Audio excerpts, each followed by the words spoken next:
Hello, everyone, and welcome to episode 81 of ThROH The Years, the podcast that reviews Ring of Honor show by show from the beginning.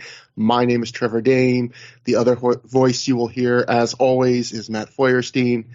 Matt, we are recording this on the day that some people, if you're looking online, some people seem to think this is going to be the final Ring of Honor show ever. Ring of Honor weeks ago claimed it would not be, but I mean, Final Battle 2021, I forgot what year it is for a second. People are, certainly acting like it might be the end. I feel kind of guilty because a day or two ago you said, well, should we watch Final Battle or record the show? And I was like, well, it's not really the end of Ring of Honor. And now, like a day later, everyone is treating it like it's the end of Ring of Honor. Well, maybe we'll have the last laugh.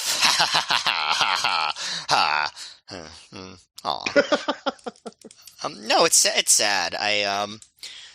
We spend a lot of time. We spend a lot of our lives talking about and watching Ring of Honor, so it means a lot to us. But I'm going to avoid spoilers for Final Battle and watch it. I do fully intend to watch it, so I'm not shirking my duty as a Ring of Honor boy to watch the show. But we have got happier and more unforgettable moments to discuss. I don't actually think it's more unforgettable, but that is the name of the show we're discussing, so that's why I said that, for the record. Yeah. Also, I might not watch the Final Battle. I mean, I just, it's not my Ring of Honor, Matt. Not that I haven't watched Ring of Honor post the era we cover, but, it's the brand name, and there's a part of me that's, sentimental and oh, man, this sucks. But at the same time, it's the company I was really in love with passed away many years ago. Sure, I understand. I understand that mindset. I don't fully feel the same way. I like this, the company that I was really, really in love with. Yeah, it's changed a lot, but I still feel the connection to the, the lineage that this, the current whatever it is represents. I've been really mad at current ROH a lot of the time at different points over the past 10 years and really dislike the parent company a lot. But it does seem like they've lost some power, which takes a little bit of the sting out of supporting ROH now. You know what I mean? and just they do seem to have a lot of good people, in the ROH part of the company. You know what I mean? Like people that I find, Ian Riccaboni, for example, just people that I find admirable and want to support. So I'm very interested to see what they do. I'm also interested to see how much homage they pay to the era that we're discussing. I mean, that's still the ROH era that creates the most emotional feelings for, I think, the audience. And it's the legendary period. So the Sapolsky era of ROH, I guess, for lack of a better term. And even you look on Twitter and Gabe is very, seems very sentimental today also. And, that makes me feel a little bit more sentimental also. Maybe I'm just bitter that they didn't ask us to come out in the middle of the show and just be from the award-winning Ring of Honor retrospective podcast ThROH The Years and have everyone throw tomatoes at us and boo and go, who are these two? No, we could have we could have introduced ROH legends, how in some of the old WWF pay-per-views, in St. Louis, they'd be let's bring out Sam Mushnick. And so we could have done that. We could have brought out Gabe Sapolsky and not Rob Feinstein, and wouldn't want a part of that. That's just there's just an empty chair, and we just say who this would be for. But Kerry Silkin, he deserves a moment, and yes, the whole gang, and it could be us hosting. And everybody would love it because it's us, and the entire crowd at Final Battle knows exactly who we are, and they all listen to this show. And if you can't get enough of us, Matt, we did yet another podcast that is not our own between the last show and this one. Finally the crossover happened. We were on the An Honorable Mention podcast with Jeff Schwartz. Shane Hagedorn is apparently too busy doing things like his just announced project that was just announced online today as we record this, Code of Honor. He is writing a book with Jonathan Snowden about the history of Ring of Honor. Congrats to Shane on that. But yeah, we were on an honorable mention with Jeff Schwartz, and we talked for, I believe, over 3 hours, and it was just kind of about various topics about Ring of Honor. So if you can't get enough of us talking about Ring of Honor, that is up for free on their feed. You also learn a lot about us if you listen to that podcast. It was it was really a lot of fun. Like it was different, and I really liked it, and I think it was a very positive experience. And I would love to go back, and we will be having Jeff Schwartz on our podcast in the future for sure. And we thank him very, very much for having us on the show, and we thank Shane too. And I am so excited for that book. I've thought there should be a Ring of Honor book for a really long time, and I think a lot of people, their podcast and our podcast, I think we're doing some important work as far as like, I want people to know what a big deal this promotion was and why. And, you sort of are starting to hear more and more people kind of allude to ROH in this era, even on AEW TV sometimes, about like the influence that it had. But, I think there's it's been so long. I think there's a whole generation of fans that just don't really know how influential it was. ECW got the documentary treatment. It got books. It has, the fans chanting on WWE TV, still for ECW. So it's like, I still think ROH was really close to, as influential in its own way. I really do. It was a different era, so it wasn't as big or as popular, but I don't think anyone should sleep on how important ROH is. So I'm really, really happy to hear that Shane is writing that book. I think he's the right person for the job, and I am super excited to read it. Absolutely. And the only other plug I always have to give, I don't have to give, I just do it, is we have 3 different ways you can listen to us. So you have to give that plug, or else I'm not paying you. So as usual, we have just the Through the Years feed, which is ThROH, which is a feed that is just our show. There is also the Pro Wrestling Only feed, because we are on a podcast network with a bunch of other great podcasts. And then finally, we are also on YouTube. So we have 3 feeds, no waiting. You can get to us a million different ways. By a million, I mean 3. And so with that, Matt, we get to the show itself, except I have one single kind of minor piece of news that for some reason was in my news research file between the last show and this show, even though this show literally took place the day after the last show we're covering chronologically. But this is from the Wrestling Observer at the time, Matt. Kenzo and Hiroku Suzuki came up to Ring of Honor looking for work. Suzuki is way too big and also not good, which makes him basically all wrong for Ring of Honor. If he is used, it would more likely be for an outside the ring bodyguard role. Of course, nothing ever came of this, but I do like the idea of, he's all wrong for Ring of Honor because he's not good, as opposed to, I guess, I guess I kind of know what Dave is saying, which is like in other companies, a lack of in-ring skills would be maybe more, you could cover that up, or that might not always be what their number one trait. But just the idea of, he's all wrong for this company because he's not good at his job. Like, okay. Yeah, well, he's not a good worker, which is what ROH was all about. Whereas, I don't think any other promotion was that was as crucial to a wrestler's success, was their working ability. So yeah, he was not a good fit. Yeah, it's fine just to think about him asking even, but hey, no harm in asking. But exactly. That brings us to the show we are covering today, the second half of the Kenta Kobashi double shot. Unforgettable took place October 2nd, 2005 at the National Guard Armory in Philadelphia, Pennsylvania, in front of a reported crowd of 800 fans, which little bit disappointing, you could say. We'll go to the Observer for this. Dave wrote, "The only negative about the show is while the people who were there were thinking it was the ultimate, and New York did sell out with people standing everywhere there was open space, the second night in Philadelphia drew about 800 fans, which is significantly less than prior Ring of Honor shows had done with Kaiji Muto and Jushin Liger, both who had many appearances in their prime on on WCW television, what they drew. And Dave adds, they aren't returning to Philadelphia until April, as the feeling is the city is burned out. Now, actually, I don't know if Dave was just wrong about the dates or if they changed their plans, because of course they would be back in January. But yeah, it was a bigger audience than the previous two Philly shows, though. I will say that. So it's all about like what your baseline is. It was obviously much lower than their peaks in Philadelphia, but those Philly shows hadn't been doing so great lately. So this was up from that. But as we'll talk about soon, nowhere near the heights they would soon achieve in Philadelphia. Yeah, Final Battle 2003 with Great Muta, that drew well over 1,000, I believe.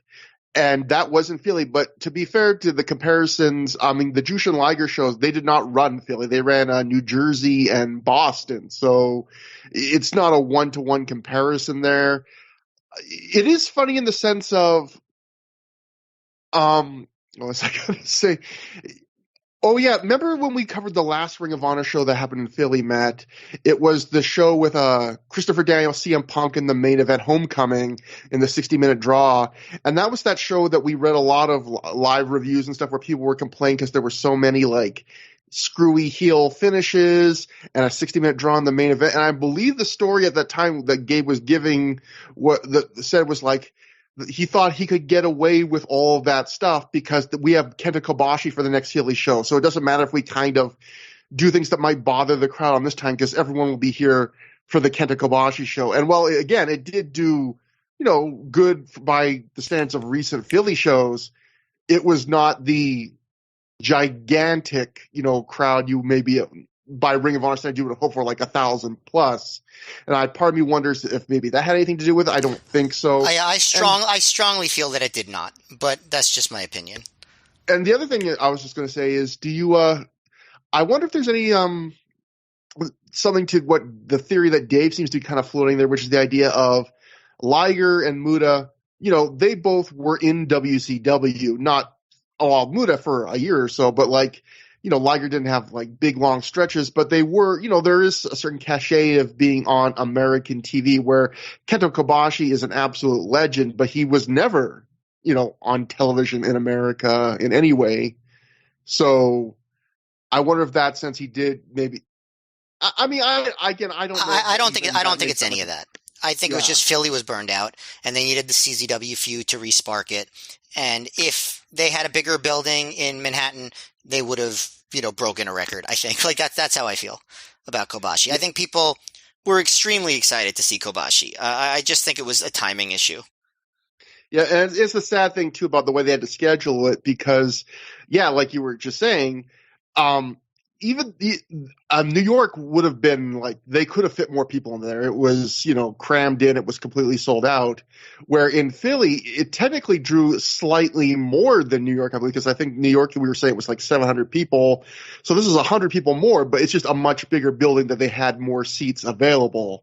Right. But it is technically the bigger show in that sense. So we open with Prince Nana and Jimmy Rave backstage. Rafe's chest is still all marked up from his match with Roderick Strong the night before. Nana's talking about how he can't believe Jade Chung slapped him after all he did for her. He fed her. He gave her a place to stay. He put clothes on her. He tells her to enjoy every moment of her freedom now because the man who brought her into this business will take her right back out of it. He says the embassy will be stronger. He says Abyss and Alex Shelley are in Ghana training with the Lions. Jimmy Rave then says that they're going to take Generation Next out one by one. They're not even going to make it to Steel Cage Warfare, and then Nana guarantees it. So, quick little promo here with your usual flourishes from Prince Nana with training with the Lions. And next, we get a Claudio Castagnoli backstage promo. Claudio says, Ring of Honor is great. The only thing it's missing, the only thing it needs is him. He talks about beating Colt Cabana on the last show, calling it a first step for him. Claudio ends by speaking some Swiss, which he immediately translates for us by saying it works out to never question Claudio Castagnoli. Matt, in my notes, I just wrote, Claudio was not a good promo at this point. Yeah, I wrote that too. He's not a great promo. But he does say one thing that I thought was kind of funny. He says that wherever he goes, he will race to the top. And that ends up being the name of the tournament that Claudio wins 2 years later.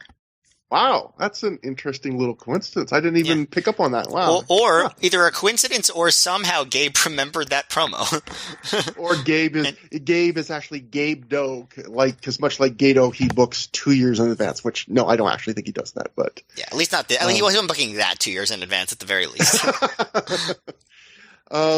That brings us to the opening match on the show, the Ring of Honor Tag Team title match. Sal Rinauro and Tony Mamaluke, the new champions as of the night before, they successfully defend the titles when they defeat the Ring Crew Express of Dunn and Marcos via pinfall in 6 minutes, 2 seconds, when Tony and Sal double pinned Dunn after botching their finisher, because it appeared to look like they were trying to do the same move they won the night before, which was like the double team one wing angel, where they get their opponent on each on one shoulder of each of them and then just drop them down into the move. And instead they just kind of collapse and Dunn falls, and it just looks, I don't know why it went wrong, but it looks horrific, and it just ends the match in a real wet fart of a finish, even though I hate that phrase. It's the best way to describe it. Matt, what did you think about the match other than the flatulence? You hate that phrase because you don't like anyone using wet fart in a negative way because you love them so much, right? Oh, God damn you, Matt. In this match, they were trying to get the new tag team champions off to a start. Like, you could tell that, like, at least at the beginning, they wanted them to get over as tag team champions. I don't know that having them against Dunn and Marcos, like, was the way to do it. Because Dunn and Marcos were definitely on the down slope, in terms of ROH. They really hadn't been on a show in a while. And, now they suddenly get a tag team title match, and it's the opener. And, there really wasn't much story to this match. They did a bunch of moves, like, they were trying to get Rinauro and Mamaluke's, I guess, shtick over. Rinauro rode a bicycle to the ring, and it had a basket, which he kept the belt in, which, I don't know, I kind of liked, I guess. They also got a pretty good pop going out, but it was mostly a lot of moves, and the finish wasn't the only one that was botched. Like, there was one point where Dunn tried to, like, do a wheelbarrow with Marcos into giving a Rana to Mamaluke, and Mamaluke powerbombed him. But, like, they both sold, like, equally. So, like, was it supposed to be a reversal? Like, it was really confusing. At one point, Dunn hit a really rough-looking gory bomb on Rinauro for 2. The tag team champions, they did some of their new double team stuff. They do, like, a Russian leg sweep neck breaker combo, things like that. And the Dunn and Marcos kind of hit some of their signature stuff, assisted sliced bread. They almost messed up the assisted senton, but they end up hitting it for 2. And then, like you said, the finish was really weird. Like, they dropped Dunn in this really weird way, and they got the win. I guess they were entertaining spots, but it was just really messed up in a lot of ways, and they didn't really do too much with it. So, I'm not going to say the match was bad or anything, but it was not what they wanted, I'm sure.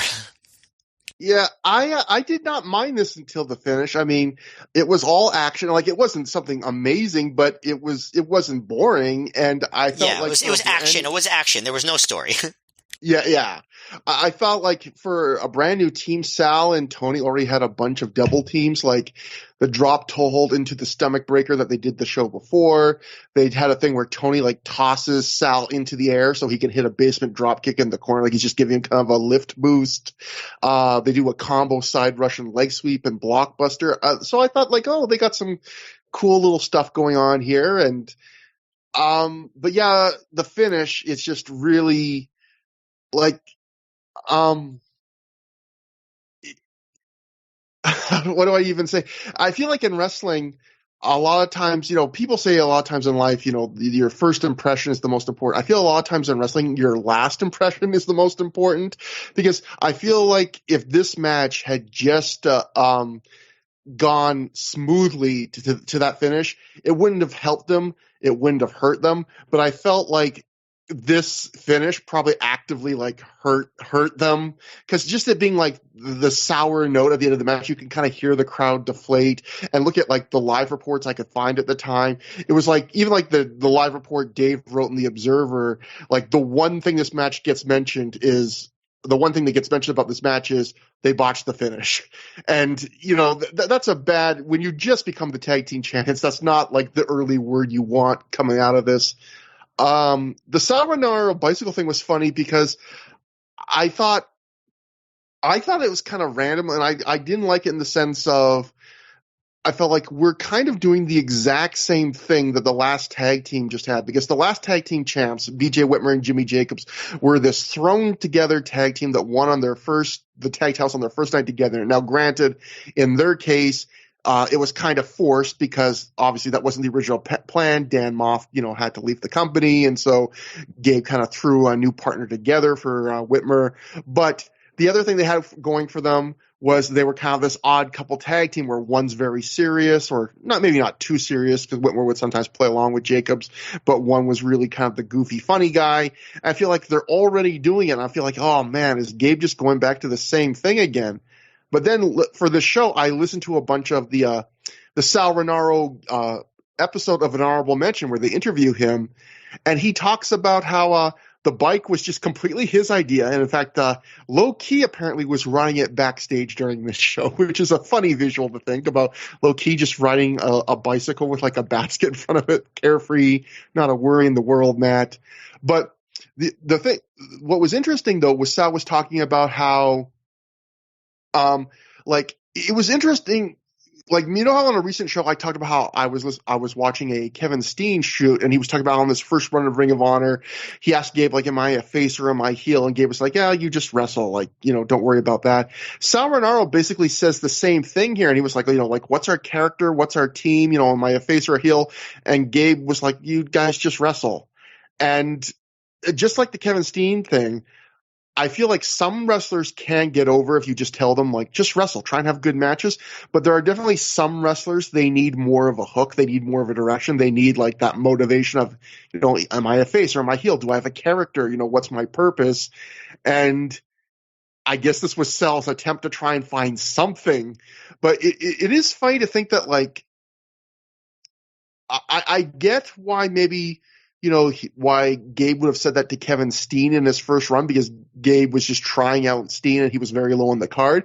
But these are your brand new tag team champions, and you're just telling them, yeah, like, just do whatever. Like, you would hope that he would have had a bit more of an idea for them, but I guess he didn't. Well, you've definitely thought more about this bicycle than I did. I just thought it was kind of neat. I like bikes, and I thought it was cute. I don't know. Well, although when I picture Low Key backstage riding a bike, I don't picture it the way you do. I think he's riding around real intensely, growling as he rides it. Get out of the way. That's what I think of. But get out of the way, Kobashi. I'm gonna run you over. But yeah, no. I mean, like that seems like a little bit Booker malpractice to have like this new team that you're trying to get over and not even like pretend to have an idea of what they're supposed to be. Like that, yeah, that seems bad. I think you should, for 99.999% of the people, have an idea of at least if they're good or bad guys, right? Like that's like bare minimum. Well, it's funny because we were talking for a bunch of episodes during a span this year about, like, we would talk a lot about, are these guys supposed to be heels? Are these supposed to be faces? Or, sometimes you put out, this guy was kind of acting like a face last time, but today they're kind of acting like a heel, and it's so inconsistent. And I think, I guess that's kind of reflected in the booking. Like, that's probably wise. There's probably a lot of guys, they weren't really given an instruction about what way to tip things. Exactly. At different points over the past, like, year, not like, year in, like, 2005, there's been a little bit of confusion of people like Nigel, sometimes even Generation Next, even Claudio a little bit. Like at the beginning, you're sort of like, okay, he's kind of arrogant, but he also gets cheered. And like, I bet he was probably given the same direction. Like, we don't know if you're a face or a heel. So I don't think that's good. Yeah. I guess I also wonder, like, listening to the Sal thing, the last thing I'll talk, we're already spending a lot of time talking about Sal Rinauro and Tony Mamalik, but he would also mention that it didn't sound like he knew this for 100% sure, but he was kind of saying that the word was when they became tag champs that the plan was for them to lose it to Joe and Jay Lethal, but then somewhere along the way that plan got changed to Aries and Strong. But I also wonder, maybe Gabe's not putting as much thought into these guys because maybe in his mind they were always supposed to be just a transitional team to get to the team that he actually was going to really care about, which was going to always be, I guess, whether it was Lethal and Joe or Aries and Strong, like 2 stars. That was going to be the next time the team was tag team division was actually going to get a little bit rehabbed. It seems, but that seems counterproductive to me also because, like, just keep it on the newly heel turned Jacobs and Whitmer until that moment. I do think we could have an interesting conversation when the time comes about the whole Joe and Lethal thing. Because, like, clearly they were building up to Joe winning, like, all the titles in ROH. That was a thing, and clearly they had the idea of doing it. And it's interesting to think about maybe why they changed their minds. But we'll get to that at another time. Yeah, that'll be interesting to talk about.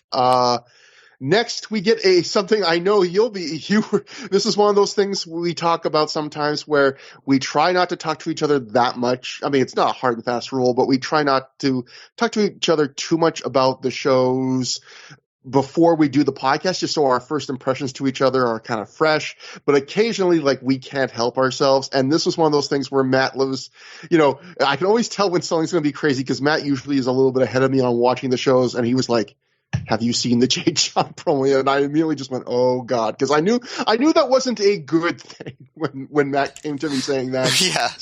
So I was like, because it sure, I knew Matt's fault wasn't going to be, because it sure was good. It was heartwarming and just, you're going to want to watch it 5 times. But next we get a Jade Chong backstage promo.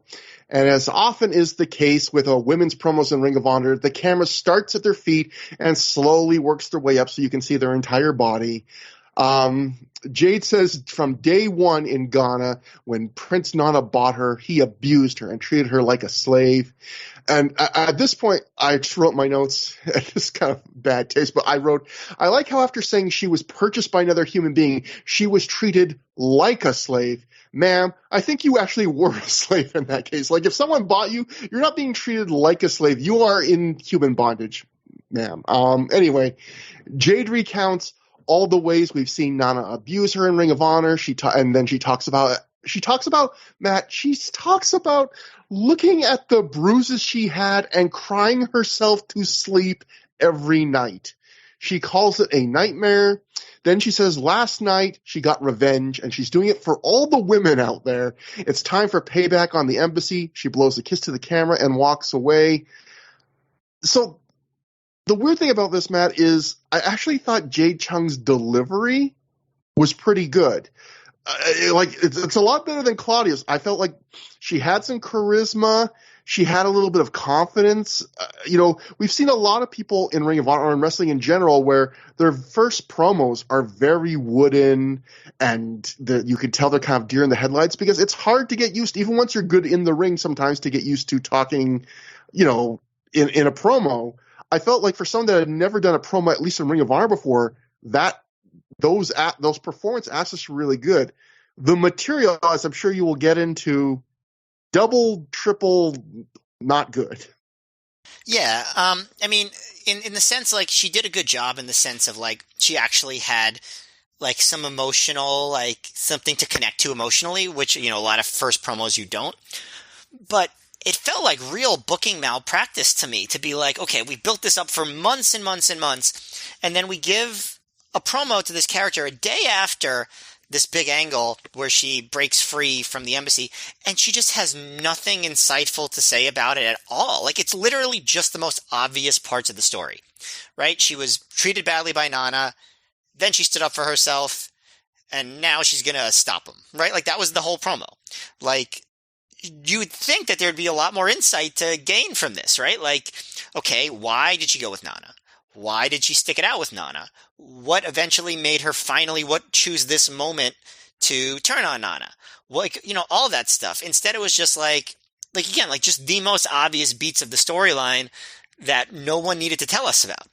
And like what it made me think was they just didn't think about any of this. And it's like you should have you should have given this young new like performer who doesn't have a lot of experience more direction in what to say and more interesting direction. And it was really just, it was very irritating to me because it's just like we had to sit through all that shit and this was the result. Like, just like she has nothing to say about this. It just, you like do something for this character, right? You put so much time into it. Like, give her something interesting to say. Am I wrong? No, not at all. No. But it's funny because I actually have a different reason I dislike this promo, because I thought there was a very strange juxtaposition between very goofy pro wrestling and very serious imagery, in the sense of there are two ways to play this angle. Even if in every way we could argue this angle is misogynistic and stuff, there have been ways this angle has been done that have worked in a pro wrestling context. And there's two ways to play it that it can work. The first way is to do it very goofy and over the top, as in, the classic, she could say the same things that someone would do if we ever seen those angles where like a heel wins the rights to like a face to serve them for 30 days, and they'll say stuff like, oh, I had to wash their car and shine their shoes, and very goofy stuff like that. And they did some of that imagery in this angle, in this storyline. And the stuff about I flew back to Ghana after every match, like that, in that part of this promo does have that bit of that goofiness. And then there's a very serious way to do this angle, and I guess that would be more like, there's a famous storyline or angle in the 80s for Continental Wrestling, the famous I'd like to talk to Tom angle, where a woman comes out and we learn that she's been faking it. That's the kind of the blow off of the angle, but she acts like her heel boyfriend has been beating her up, and she asks the babyface Tom Pritchard, like, come out, like, you got to help me. And they've had makeup on her face to make her look like she has this really bad, black eye. And she's, and Gordon Soley is conducting the interview, and they're all treating it very deadly serious, like you would about like domestic abuse.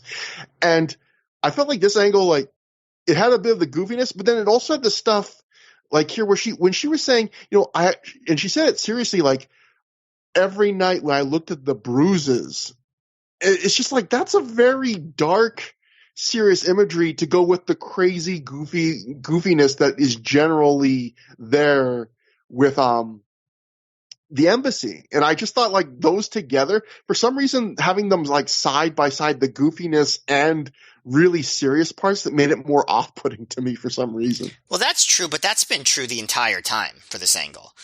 As far as like, you still have Nana, him being Nana, and then you have like him abusing this woman. So like, that didn't stand out to me in this promo, because just like, that's just what it was.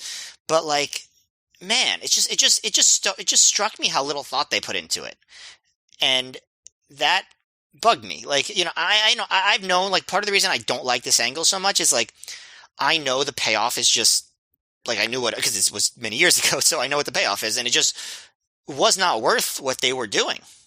Like, they were not, They didn't build up to anything that was worth the time or the wait or the cringe elements of this horrible storyline. So and I don't think it was really, they did right by Jade Chong, the performer, either, because, they put her through all this stuff, and like, then they basically just gave her nothing, and she barely appears after this, and, a couple other times, and then she's gone. And it's like, okay, well, you basically used her as like a pawn just to like get over the embassy, and like, that is problematic in its own way, given the nature of the angle, so it bugged me a lot. And, her and Allison Danger have something in common where they both have charisma. I mean, there are things I feel like you could do with them, even from a non-in-ring sense, and they're both at this point being kind of severely underused. Like, you talk about Allison Danger a lot, how at this point, she doesn't even get to talk. She just comes out for Christopher Daniels' ring entrances. She doesn't even get the promo time she used to have, and she always had charisma. Yep. But moving on, we have a 4-corner survival match. Jay Lethal defeated Claudio Castagnoli, Davey Andrews, and Nigel McGuinness by pinfall in 9 minutes, 51 seconds after he pinned Davey Andrews after he hit the Dragon Suplex. This match felt like it had a couple goals. The first minor one kind of happening in the background was starting the Nigel Claudio feud. There's at one point they get into a literal shoving match, like in the background while Lethal and Andrews are wrestling. But the interesting thing to me was it felt like the bigger goal in this one match was making Jay Lethal look fantastic. And in some ways, I felt like he looked in the highlights of this match better than he did at a lot of points than he did during the low key feud, where the whole point of that you would think on paper would be to elevate Jay Lethal. But a lot of this match is built around Jay Lethal. In the middle of it, everyone is teaming up basically against Jay Lethal, which makes no sense in a 4-corner match where it's one fall to a finish. Like Lenny Leonard even points it out, where everyone is doing moves to Lethal and then immediately tagging out, and Lenny Leonard's talking about, like, why would you do that when it's one fall to a finish? And there's one point in this match it's a spot that makes zero sense. Davey Andrews hits a move on Lethal and he pins him. He lifts Lethal's shoulders off the mat at a 1 count and then tags out immediately. Like, why you would do that in a match where only one person can win and it's not elimination, I have no idea. But it felt like they were just trying in the middle of the match to really make Jay Lethal the underdog, and it worked. There's some really fun, like, 1-on-3 spots for Lethal where he does a, like, K-Brada on all 3 of them. He does a triple pinfall attempt on all of them at the same time. He does do a dive to the floor, and he's caught by all 3 of them, and then he turns it into an arm drag.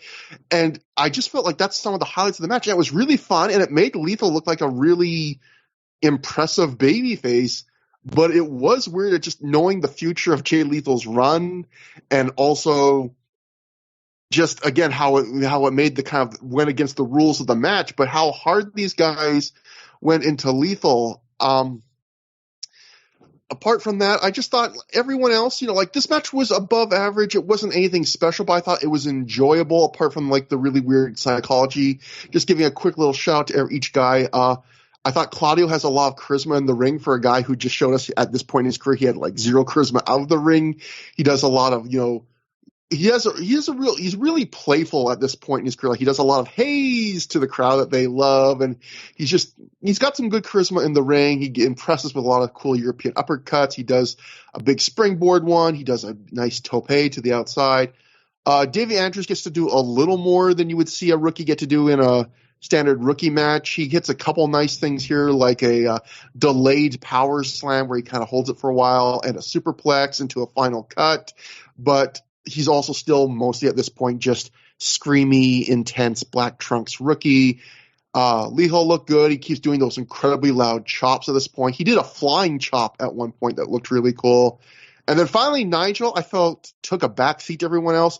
I feel like sometimes when you're the most push guy in a 4-way, sometimes those guys kind of take a back seat, maybe with the mindset of, like, I know my position is safe, so you guys can have most of the spotlight here because I'm not worried about, like, trying to earn a full-time spot or a push right now. Overall, though, fairly enjoyable match, nothing incredible though.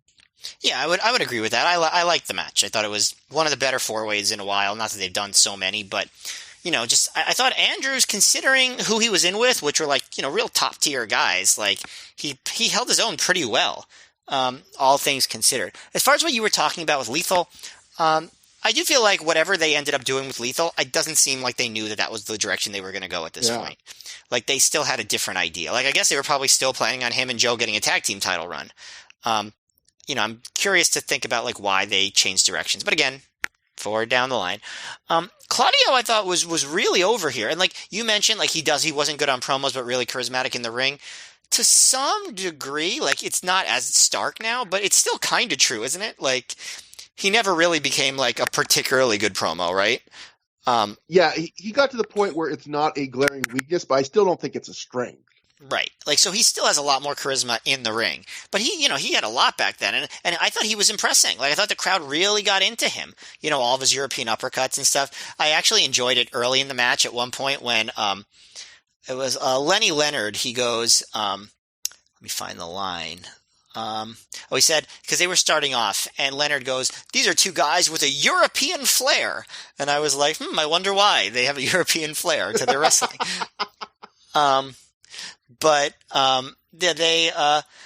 They actually booed Lethal when he tags Claudio to bring himself into the ring. Although then they started chanting for him right away. These crowds are so fickle, as Bryan Danielson would say. Literally booing to cheering within 30 seconds of this for the same guy. But yeah, it was fast paced and it was fun. You said a lot of the big stuff. One part that I liked was Lethal. He knocked Nigel off the top rope, and Claudio came from the other side of the ring with a really excellent European uppercut. Then he hits Nigel with this bullet of a tope, which I thought was just really, really good. I just was very impressed with Claudio in this match. But like I said, everyone did a pretty good job. Andrews held his own. So pretty exciting, fun little match. Yeah, and Claudio did a 29 count delayed inverted vertical suplex where he held him the other way. Sometimes he did it with one arm. I noticed a couple other things. Davey Andrews has chaos tattooed, just the word chaos on his pec. Matt, can we expect to see him with the best friends and Okada anytime soon? Is this a sign, Matt? Well, apparently Shane Hagedorn can't even find him. So, if he ever had a chance to have that happen, he's blowing it because he's MIA. He's probably at Final Battle as we speak. That's going to be the big shocking surprise is Davey Andrews is back. Hey, I'd love it.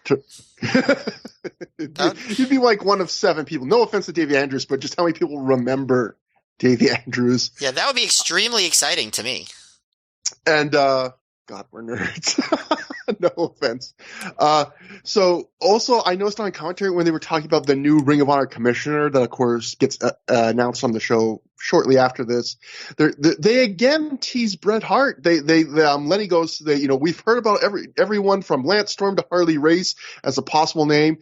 And then Prazak says again, there's a guy up in Canada who's taken issue with some of Nigel's promos as of late. And I thought, man, I forgot that 2 or 3 shows they were kind of hinting about Bret Hart. And the good news is everyone knew who it was before they got the DVD, so no one would have been disappointed. That would have been interesting, Bret Hart as the commissioner of Ring of Honor. Might have been better. I feel like he was a better fit vibe-wise. Yeah, we can talk about that in a little bit, but I am inclined to perhaps agree. Next up, we get Matt Sydal defeating Jimmy Rave via pinfall in 10 minutes, 2 seconds, using a snapmare into a cradle after a little bit of interference where Jimmy Rave late goes to use the shoelace while the ref is distracted, but Jade Chong appears and steals it away. Matt, we've seen these two have a match we liked quite a bit this year, almost a hidden gem. How do you think this match stacked up to that one? Yeah, that match was at Final Showdown in May in Dayton, which I did like a lot. I do not think this match was as good as that. This match was much more formula, and it was fine as far as that goes. It started off, pretty classically. Sydal, he did his arm drags and his arm bars, hit a moonsault to the floor onto Rave and Nana, babyface shine, all that stuff. Then Rave gets the advantage. He slows things down a lot, targets Sydal's neck, hits a clothesline to the back of the neck, gets a full Nelson on, and Rave calls it Prazak calls it a Rave lock, which Leonard takes great umbrage with. I guess it's a reference to Chris Masters. He was still doing the Master Lock at this point, or at least had been recently. Slowed things down. Rave got some heel heat. Gets the full Nelson on a second time. Sydal comes back, flurry of offense. Here it is, driver, standing moonsault. Rave, does a few of his signature spots, spear, gonorrhea. Sydal avoids that one, gets a roll up. And then Nana distracts the ref so Rave can pull the shoelace out of his boot, and that's when Chong comes in and grabs it from him, and Sydal gets the roll up. Very unremarkable, but fine. It was just a perfectly solid babyface versus heel match. No one was trying to do anything super interesting or, steal the show in any kind of way. But it continues the feud, gets Chong involved, so I don't really have any complaints about it, but not something that I even remembered a minute after I saw it. Yeah, I completely agree. I am disappointed in this match only because I enjoyed the last match these two had quite a bit. So I thought like, ooh, maybe could we see another like another match I forgot was pretty good. But no, this is very middle of the road, decent, but nothing memorable. Like you said, it was interesting to me that it was very Jimmy Rave formula in the sense of like a lot of Jimmy Rave matches, he gets the advantage in the middle and he slows it down. But usually it comes with cheating, and this time he doesn't really cheat to get the advantage in the middle. It just the only cheating happens at the very end, the attempt for him to cheat. And there were a couple spots I liked, even though, Rave sometimes slows it down almost a little too much. I felt like he did a lot of his coolest spots in this match. He does the spear, but he spears Seidel right out of midair, which looked cool. He does his Northern Lights bomb, which I think he does a really good looking version of that, where the camera angle that they caught on this one, it looked like he dropped Seidel right on his head when I'm sure he didn't. Stuff like that. I like the little spot where, Rave ducks Seidel Enziguri. Seidel starting just little comeback into the match, and Rave's cutoff is he ducks an Enziguri, and so Seidel lands flat on his stomach, and Rave just immediately curb stomps the neck he's been working on, and I thought that was a really cool transition to keep Rave back in control. And Seidel's offense as always looks good, but yeah, nothing particularly special about this match. The Master Lock thing, it definitely was an ode to the Master Lock, because this was the era where Chris Masters was kind of getting pushed. I wonder, we know that Jimmy Rave was eventually going to use the pedigree as a finisher to get heat to great success. I wonder if this was him experimenting with other, like if he already had that idea, but he was trying to find the perfect move, because I have to think that he's doing that just to get heat in the same way the pedigree would get heat. Like, True, although it was just a transition move in this match. It wasn't like he wasn't really like trying to like do much with it, Yeah. Also interesting is for people, you may or may not notice this, but as Seidel comes to the ring, someone shouts at him, Mr. TPI, and that would be not because that doesn't stand for toilet paper instigators, because Jimmy Rave did get toilet paper thrown at him again today, including pink streamers, but no, that is because Seidel had just won the Ted Petty Invitational Tournament. So some fan acknowledging that, and Seidel was on the way up, in his wrestling career. He's in Generation Next now. He's winning a big annual indie tournament. Doing well for himself. But next up would be Ricky Reyes defeating Derek Dempsey via submission in 28 seconds when Dempsey passed out in the Dragon Sleeper. This was just another squash, just like the show before, where he squashes someone in a very short time. This was even shorter than the last squash, which I think was in like the 40-something second range. Nothing to it. It's all a setup really for the post-match angle. After the match, Derek Dempsey's brother, Bobby Dempsey, gets in the ring to check on his brother as Julius Smoke steps in the ring and grabs a mic. Smoke says that this match was for Colt Cabana. And then Bobby snatches the mic away from Smokes and says, I think you killed him. Someone call an Undertaker. What a debut for Bobby Dempsey, that he gets to, this is the first time he ever really appeared, and he gets to snatch the microphone away from Julius Smokes in his very first move on ROH, like it's an ROH character. Man, I didn't realize that he had such a auspicious debut. Unbelievably ballsy that he got away with that. Yes. And also, again, such a corny line in the sense of, I'm obviously it's saying what comes next, but it's funny, like, you're instantly going to Undertaker, like, not call a doctor, not call an Undertaker. He immediately needs to be buried, I guess, is what he thinks. He was not buried enough by that match. He has to be, like, literally buried immediately. Not even, like, no coroner, nothing. Just bury him. Bobby Dempsey, extremely low tolerance for decomposition. Yes. He can't stand a little tiny bit of it. Anyway, the lights immediately go out. Ominous but rip-off kind of music plays, and out comes Paul Bearer, dressed in red with no makeup. He gets a little bit of applause, and one woman screaming her head off. One woman really liked seeing Paul Bearer here. Paul says he's not an Undertaker, but will a Paul Bearer do? Everyone clears the ring so Paul can take it to have it to himself. He says he's very happy to be here, but he's not here to bury anybody. He's here because he's the new Ring of Honor commissioner. And this gets a fairly good reaction, but then Jim Cornette comes out right after and gets a whole, I would say, different level of reaction, including a big Jim Cornette chant as well as a welcome back chant. Meltzer kind of suggested that like Paul Bearer was brought out so people would boo, and so Cornette would get a bigger cheer, but then people actually just cheered Paul Bearer. But did they really think people were going to boo Paul Bearer? It seems hard for me to believe. Yeah. I mean, I do think Paul Bearer was one of the names that even teased on the website. Yeah. I couldn't get the Wayback Machine working for this era of Ring of Honor, but I would see other reports. They were teasing, like Lenny said earlier, Lance Storm, Harley Race, Bill Apter they were teasing apparently, and I think as the commissioner. But anyway, Paul then asks, what is Jim Cornette's name, which gets some laughs, genuine laughs from the crowd, just the idea that he would not know who Jim Cornette is. Jim says he thinks the fans know, he thinks Paul knows. Cornette says Ring of Honor over the last couple of years gave him the opportunity to work with some of his best friends and heroes. He talks about the Midnight Express reunion show. He talks about getting to work against Bobby Heenan for the first time here in Ring of Honor.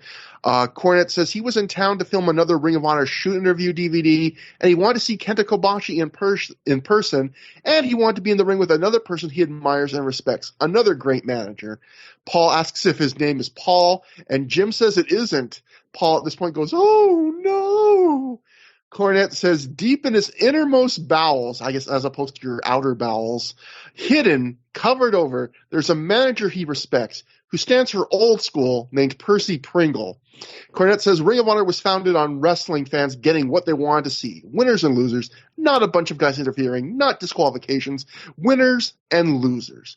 Ring of Honor is built on guys who earned their spots, not wrestlers who got them from favoritism, optimism, or nepotism, guys who aren't the pawns of backstage political manipulations, guys who go after meaningful titles rather than ones that change all the time and that get put around the waist of a booker or comedian or office worker, guys who would be allowed to express themselves and not have words stuffed down their throats by Hollywood comedy writers.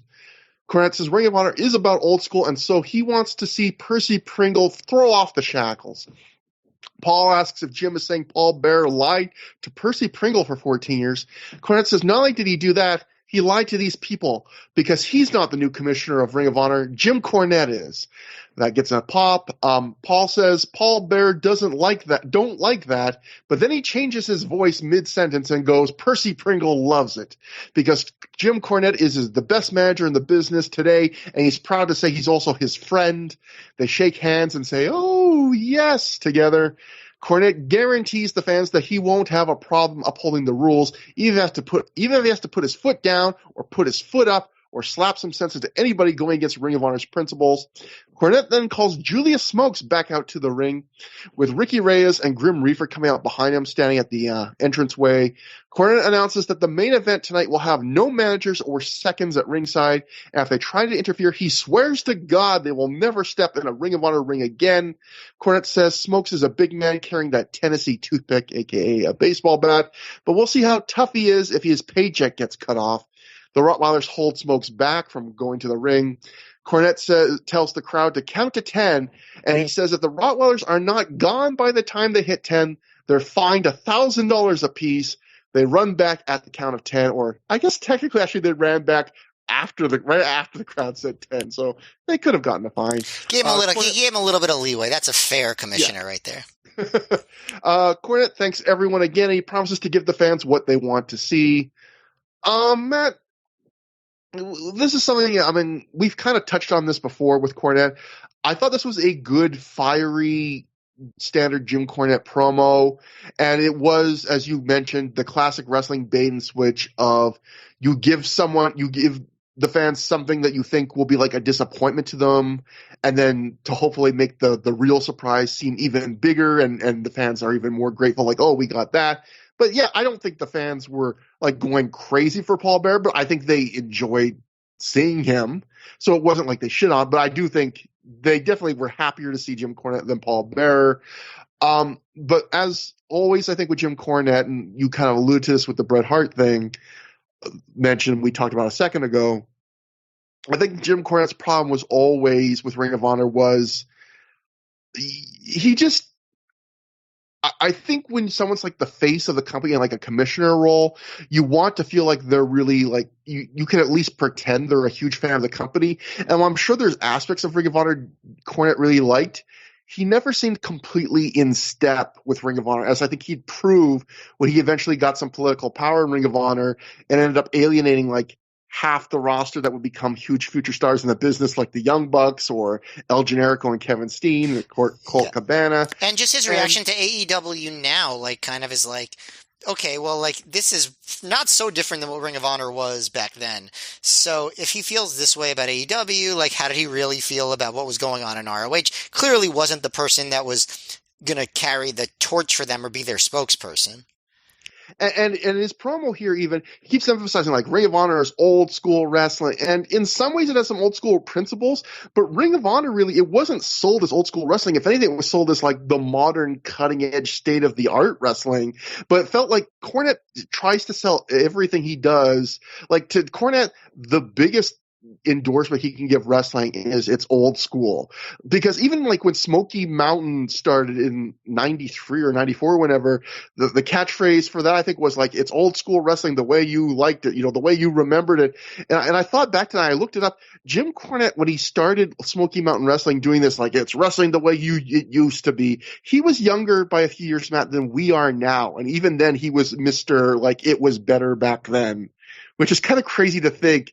And again, I just feel like that was not the image of Ring of Honor. I don't think it was not Smoky Mountain OVW kind of were the last bastions of the territory. No, their early slogan was "The future is now." Yeah, we don't, we innovate and stuff like that. Yeah, we don't imitate, we innovate. Yeah, exactly.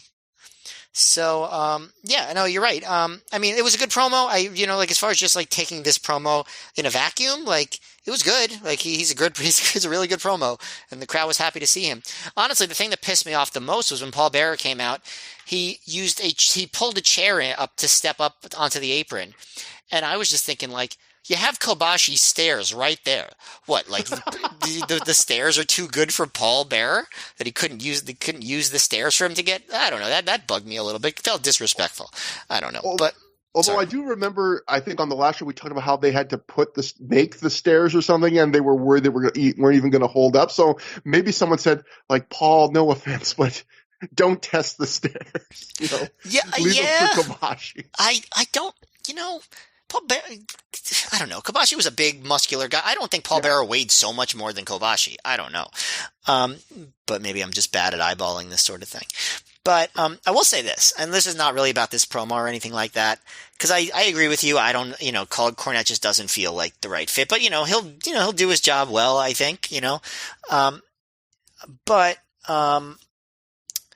and actually, I think we can get into it more when it comes to the CZW feud, because I think some of the stuff he articulates against CZW is not really the right note to go by. But anyway, when he says in the main event there's going to be no managers, no seconds, and no one involved in the match, and he'll find anybody who comes out, it just strikes me as like, obviously, this is not what pro wrestling would ever do, because it's pro wrestling, but, like, why doesn't he just do that for every match? Like, really, if you go, like, to one of the root, like, illogical aspects of pro wrestling, it's like, why do you allow people to just be at ringside during matches getting involved in them?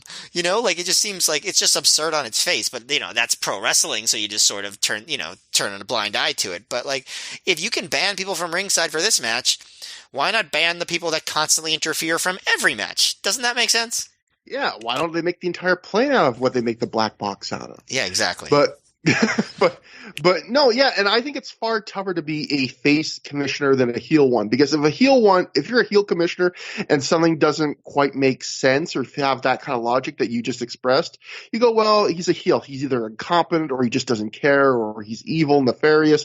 When you're a babyface commissioner, if something doesn't quite make sense, you're just like, man, he's bad at his job. Yeah, speaking of something that doesn't make sense. Why would Smokes get involved in the main event? He represents both teams. Like, what's he going to do?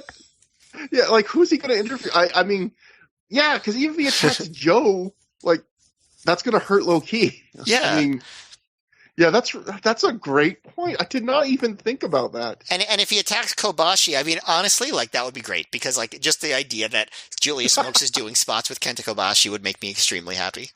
Can you imagine how Julius Smokes would sell a Kenta Kobashi chop? Oh my God. He'd still be having a seizure right now in 2021. The thing is, I think those Kenta Kobashi chops are impossible to sell because you're in too much actual pain to be able to sell them.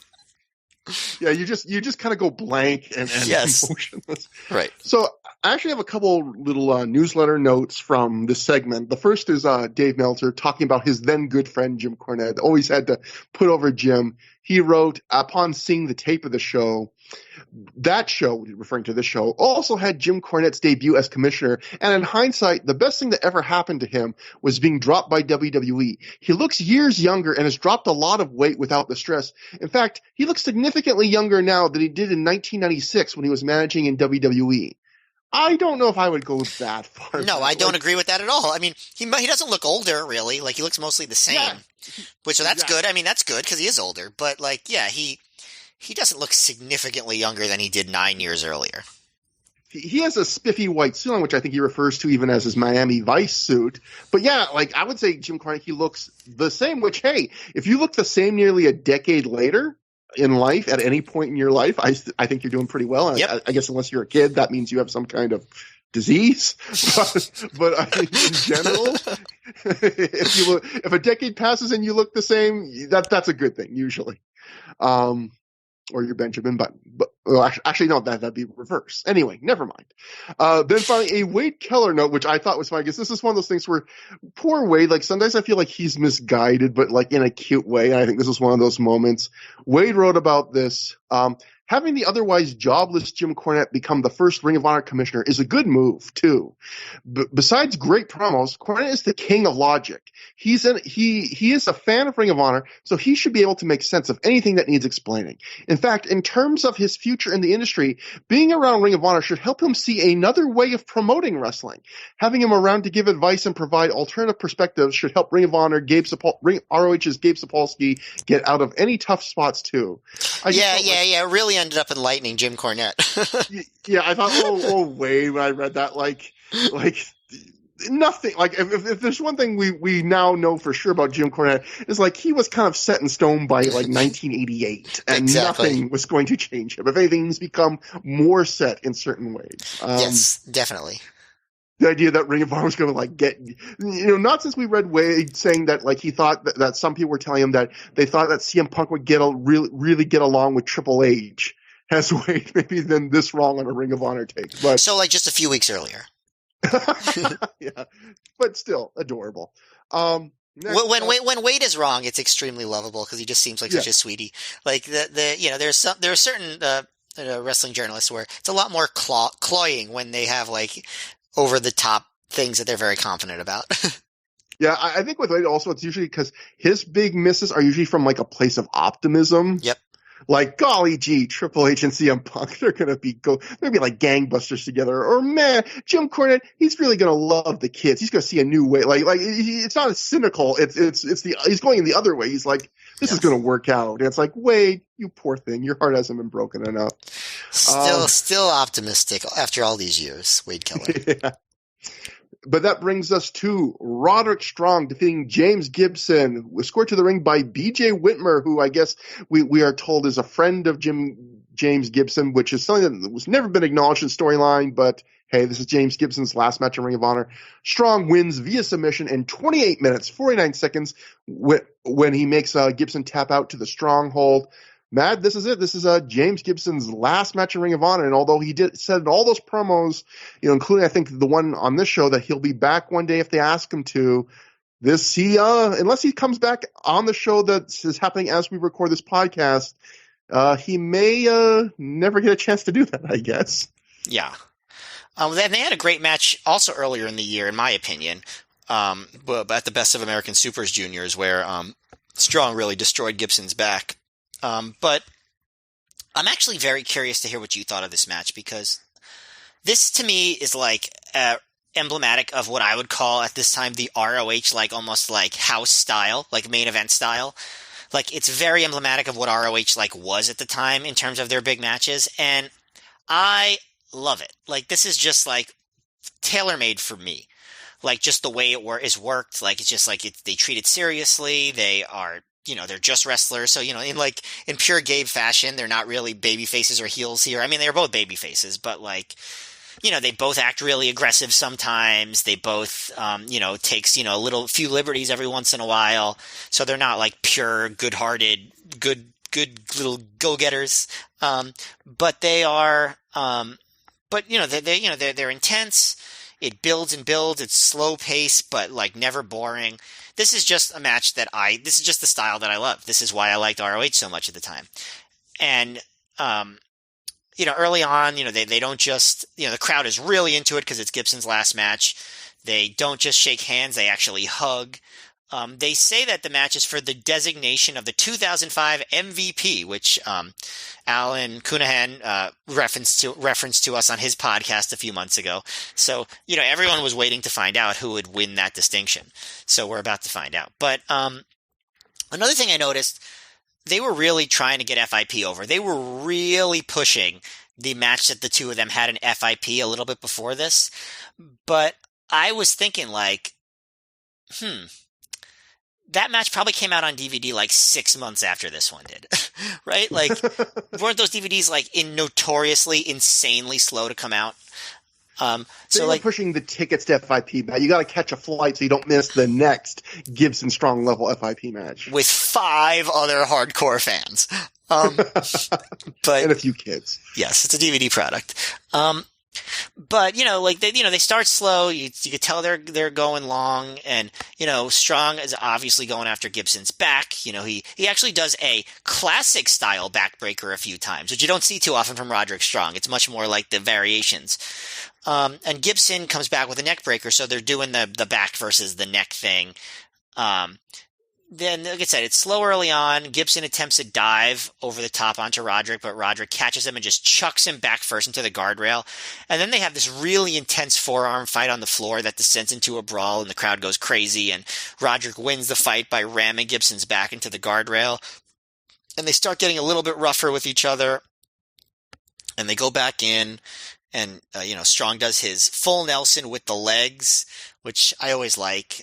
Gibson actually does a full traditional, like, surfboard, like, with the Danielson style, like, whoa, setup. He doesn't do that too often in his ROH matches, and he even gets some pinning combinations with it. I will say, Roderick's strikes are really on point here. Like, not just his chops, like, all of his strikes. And Gibson does some chops too, but, Roderick's are definitely the ones to beat, I thought. The crowd seems to be on Gibson's side mostly in the early part of the match, like I say in the first half, as Roderick methodically works over Gibson's back. He does like a grounded bear hug, a bunch of stuff like that. Gibson actually gets the cloverleaf pretty early after he reverses the double knees, but Roderick makes the ropes. And Gibson starts coming back with aggressive strikes, hits the side of the head with his knees, side of Strong's head with his knees a few times. Strong actually gets the stronghold, but the crowd doesn't react much the first time because it's pretty clear like the match is going to be going for a while longer. He ties Gibson up in the top rope and hits like a flurry of chops, and Prazak goes, "We thought the chops last night between Kobashi and Joe were hell." And I'm like, those were still harder. Like, Strong was doing some good chops, but they were not more impressive than Kobashi's. Sorry. I mean, even Jay Lethal's early in the show also really hard. Like, yeah. This was a golden era for Ring of Honor chops. Yes. That's not to take anything away from Strong's chops. They do a spot where Strong puts Gibson against the post, and Gibson moves and Roderick chops the post. Every time I see that spot, I think like, God, that's really risky to someone's hand. Like, because they hit that post really hard. Like, how did they do that without hurting their hands? I would refuse to do that spot. Like a spot where I know I'm going to like just chop a really hard metal post. Right? Yeah. I mean, am I crazy? Doesn't that seem like a really dangerous spot to do? Yeah, I don't get how you can fake it. Yeah. Loosen your hand up at the very end and just hit it with your palm. Like, that still seems to be dangerous. Yeah, you go hit a really hard pole as hard as you can with your palm till it makes a noise. I wouldn't want to do it. I mean, I think Sorry. Everyone cut that clip of Matt saying you hit a pole really hard, a really hard pole with your palm. Yeah, go ahead, do it. But like, I think actually, if you look at it, most knife edge chops end up being with the palm, right? Like, even when you hit a person's chest, right? So they're really not chops. They're slaps. But Gibson takes that opportunity to beat up Strong all around ringside, putting him against the guardrail, doing a running knee to his head right against the guardrail, almost like Ole Ole style. And now you see Gibson, he's working over Roderick's hand, stomping on it on the floor. He hits a brainbuster. He snaps at Strong's fingers, Pete Dunne style, although without the cracking sound. Have we ever established how they do that really loud cracking sound without actually breaking someone's fingers? That's another one. It's like, I guess that's sort of like the whole, like the magic of pro wrestling thing, right? They always break. They always do. You know the funny thing is, Matt, is I can crack my big toe. I broke it when I was a teenager, and I can like crack my big toe so it's really loud. So like if I ever got into wrestling, every match I could have a thing where they take off my shoe. Yeah, or you could be like, I don't know, like who are some wrestlers that don't wear shoes in the ring? Superfly Jimmy Snuka, Eric, Matt Riddle, all the nicest people. Yeah, just have that. And then, like, someone will just crack your toe. It'll be a classic spot. It's like you can't powerbomb Kidman, and Trevor Dame can't go through a match without getting his toes attacked. Every wrestler has a foot fetish when they wrestle Trevor. Tony Atlas. Tony Atlas against Trevor Dame. It's a classic. Oh, my God. But yeah, so say that for OnlyFans. Yes, exactly. I'm in. Just hit that pole. With your palm. Gibson he uses a lot of knees in this match, like a lot, like more than usual, but I guess it is a longer match. Roderick escapes a Tiger Driver, puts Gibson in a Tree of Woe and hits some big running Tree of Woe boots to the face, which came off really well and gets a 2 count on that. And I do like that, like, Strong is not able to chop as much at this point. Like, he's actually selling the hand, which is good. So he gets a top rope superplex, gets a 2 count off that. Gibson hits a knee strike all the way from the top rope, gets a 2 count on that.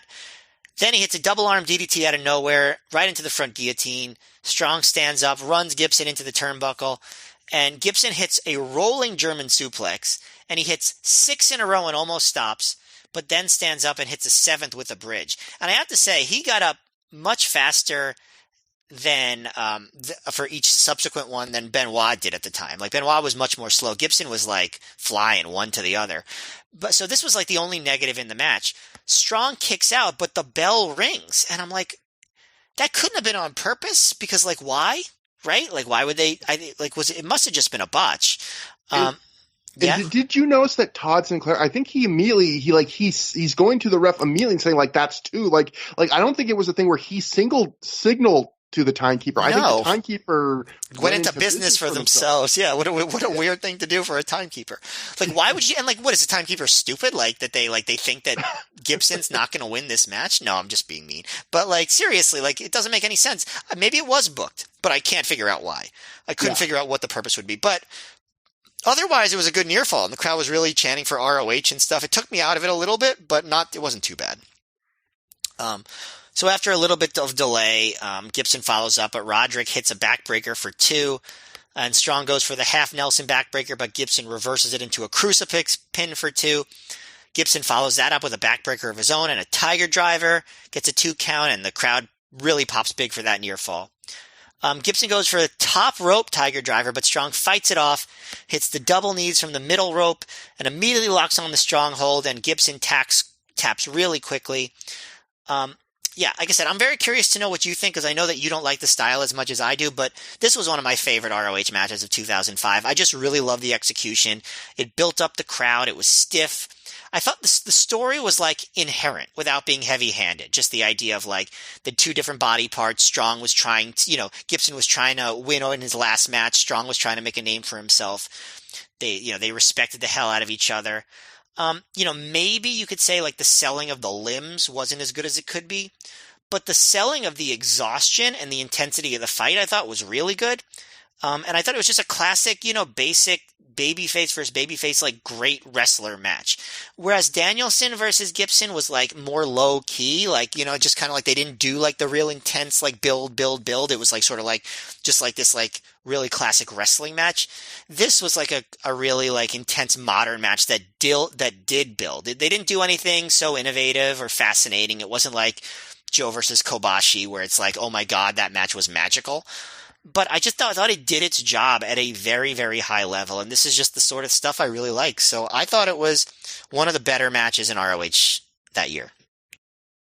I don't know if I would go quite as high as you, but I did think this was a great match. Like 4 stars, great. Like I'm not low on this match. I do think you're right when you're thinking that like I don't like this maybe quite as much as you, in the sense that I like a little bit more sometimes emotion or story or sometimes I can't quite put why maybe I don't like this style quite as much as you, although I think this match is great. I really enjoyed it.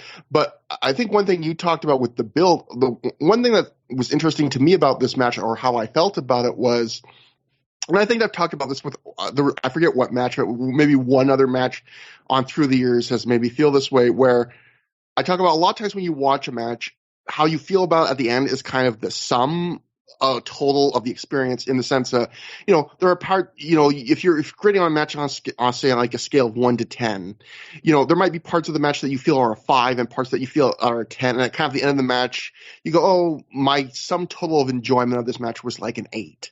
Where I feel like this match, if I was using, star ratings, I would say after the first couple minutes, like, this match is 4 stars, like, all the way through. Like, I didn't really feel like there was moments, maybe apart from a couple exciting moments right near the end, where I was go higher than 4 in terms of my enjoyment. But also, apart from like the first minute or two where it's just getting started, think it was less than 4 stars. Like, I thought the whole way through, I was like, this is really great. Like, this is like really at a really enjoyable level very quickly, and it just stays consistently at that level. And I think a lot of matches aren't like that.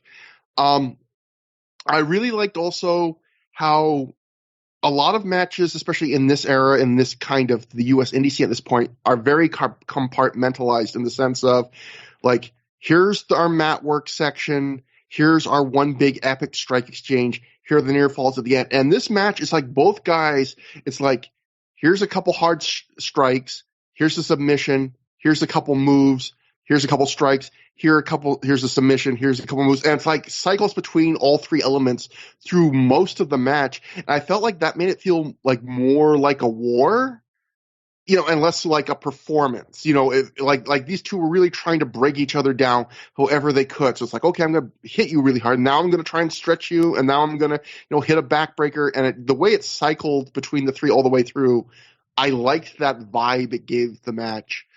And this is another match I won't get another chance to mention it. So even though I've mentioned it multiple times before, goddamn was James Gibson good at selling with his whole body. I think I talked about during the Liger double shot how sometimes wrestlers with masks, they have to sell with their body, and they do such a great job. And it makes sense when you think that James Gibson wore a mask for a little less than a year in WCW, because he sells so good with his body. If you watch this match, he sells with every inch of himself. He'll go limp. He'll collapse on the rope so that they're the only things holding up. He'll go rubber-legged. He'll need help to pull himself up to his feet. Like, he sells being hurt. A lot of people that when they sell just with their face and whatever body parts being worked on. James Gibson, you watch him in a match like this, he's a guy that sells from head to toe. Like, every part of him is telling the story of what he wants to show you. And this is the last time I'll get to say that, I admire the way he does it so much. I really liked the end. Like, I bet you there are people out there, Matt, that think the 7 German suplexes is excessive, but I feel like this match is like somewhat restrained apart from the last couple of minutes for what's supposed to be like another star-making performance and James Gibson's farewell match. You would think if there's ever a chance to go all the way like nuts, it'd be this match. And that's really the one crazy thing they do is the 7 German suplexes. And for me, it works. I know some people will go, oh, that's too much. It's also the thing I feel like that, like the crowd, which was already into the match, they go, like, that's the highlight for them. They go an extra level of nuts once they realize, holy shit, we're seeing 7 consecutive German suplexes. And I like the end too. I like the idea that Gibson hits Roddy's half Nelson backbreaker, and then he hits the Tiger Driver, and then he does the same thing he did when he feuded with CM Punk, which is the regular Tiger Driver doesn't work, so he goes for the top rope one. But that costs him the match because he isn't able to hit the top rope one, and Roddy's able to reverse into a move of his own and then do the stronghold. So I like that as a finish. And yeah, I thought this was a great match and a great way to end James Gibson's run in Ring of Honor. As when you mentioned that the match had a lot of restraint, I still think even up to this point in 2005, ROH, the house style, which is what I said this match represents to me, like the ROH style, the ROH main event style, because this clearly could have been a world title match, like the way they worked it. They still do have a lot of restraint when it comes to like near falls and finishers. You really don't see, even in 2005, many of those like spamming finishers, spamming kickouts types matches in ROH. I mean, it's interesting because I think that is a reputation that like these big indie matches have even to this day, and that's not really what ROH does, at least not up to this point.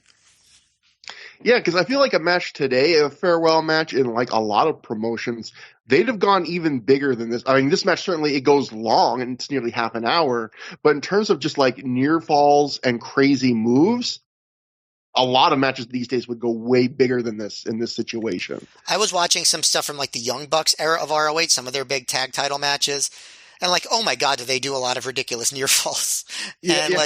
And you just at this point at least, again, it'll be interesting to see if that changes in like 06 or 07, but at this point they were not doing it.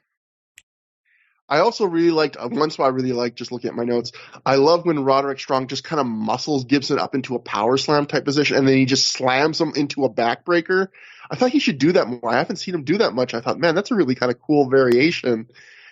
Also, I got to ask you, Matt, was this the debut of there was a firefight, or was that the night before? Because I noticed on this show, I don't remember noticing on the last show where Roderick Strong always had that clip from the Boondock Saints where it's Willem Dafoe going, "There was a firefight," and then it goes into his big screamy rock theme. But that's a good question. I do not know the answer. Maybe I'll go back and look.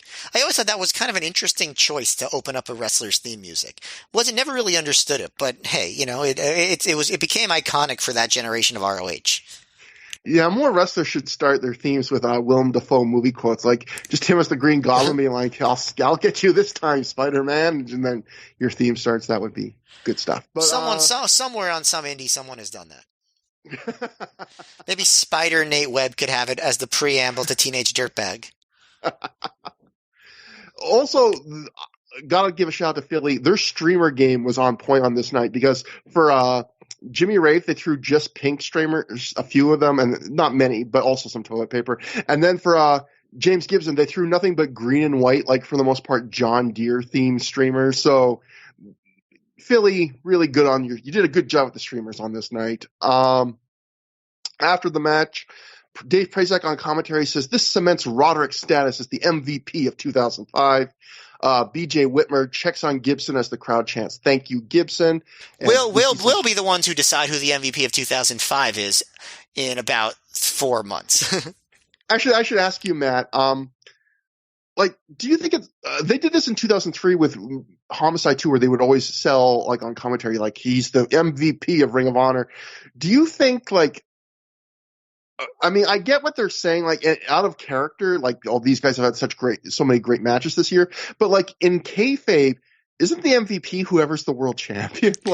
Yeah, it seems kind of the guy that's in the mid card, like this is the MVP of 2005. ROH always straddled the line of kayfabe to the point where even on this show, on commentary, when they talk about the main event, they're like, storylines are out the window.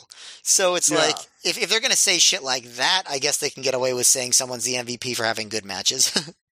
But at the same time, they're saying Roddy's the MVP because he won a match. Yeah, it's definitely inconsistent and confusing, but yeah, that's ROH. and we love it. So Yes, exactly. highlights of James Gibson's matches are shown, kind of intercut with what's happening in the ring after the match. Whitmer raises both Gibson and Roddy's hands, and all three men hug in the middle of the ring. The crowd then chants for a speech from James Gibson. Gibson gets on the mic and he thanks everyone. He says Gabe Sapolsky resurrected his career and put a love of wrestling back in his heart.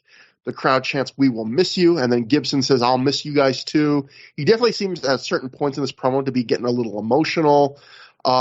He hopes one day he can come back to Ring of Honor, and he calls them the greatest wrestling company in the world with the greatest talent and locker room. And then he starts screaming and putting over Roderick. He calls him the MVP. He and then Roddy then walk back through the curtain together, and the camera follows them. We hear Prince Nana call Gibson the MVP and says he wants to give them something. Jimmy Rave at this point then attacks Roderick Strong, and he and Nana run away.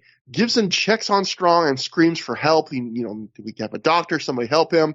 And all this last part is an assumption on my part because it was in near total blackness backstage. And you can hear what's going on. You can't see what's going on. And this ends up being Jimmy Gibson's last appearance in Ring of Honor, him screaming for someone to help Roderick Strong. Couple notes before we can kind of talk about James Gibson. The Observer wrote, the idea of booking both undercards of the Kobashi weekend was that Kobashi would guarantee people would be happy, so the undercards were designed to expose new people, including Jimmy Yang, even though he lost to James Gibson and Christopher Daniels, and trying to elevate Matt Sydal, who beat Jimmy Rave in Philadelphia, and of course Roderick Strong. Still, there's concern that they are pushing Strong to Ring of Honor title level, while at the same time he's doing TV jobs on Impact. So, Matt, we've talked about this before. Does anyone in Ring of Honor as a fan really care that Roderick Strong is jobbing at Impact? No. I still feel like Dave was way too worried about this kind of stuff. The question is, was Gabe also way too worried about it? That's my question. Because, yes, I definitely agree Dave Meltzer was.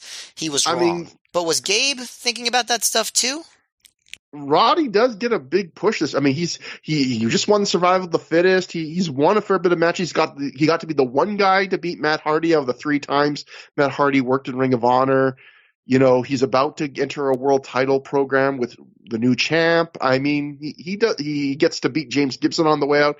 He's getting a pretty big push. But yes, I agree. Dave, I did like this line from Dave in the Observer. Dave wrote, James Gibson, in his final appearance, said Ring of Honor is the greatest wrestling promotion in the world and that the fans of Ring of Honor gave him back his passion for wrestling.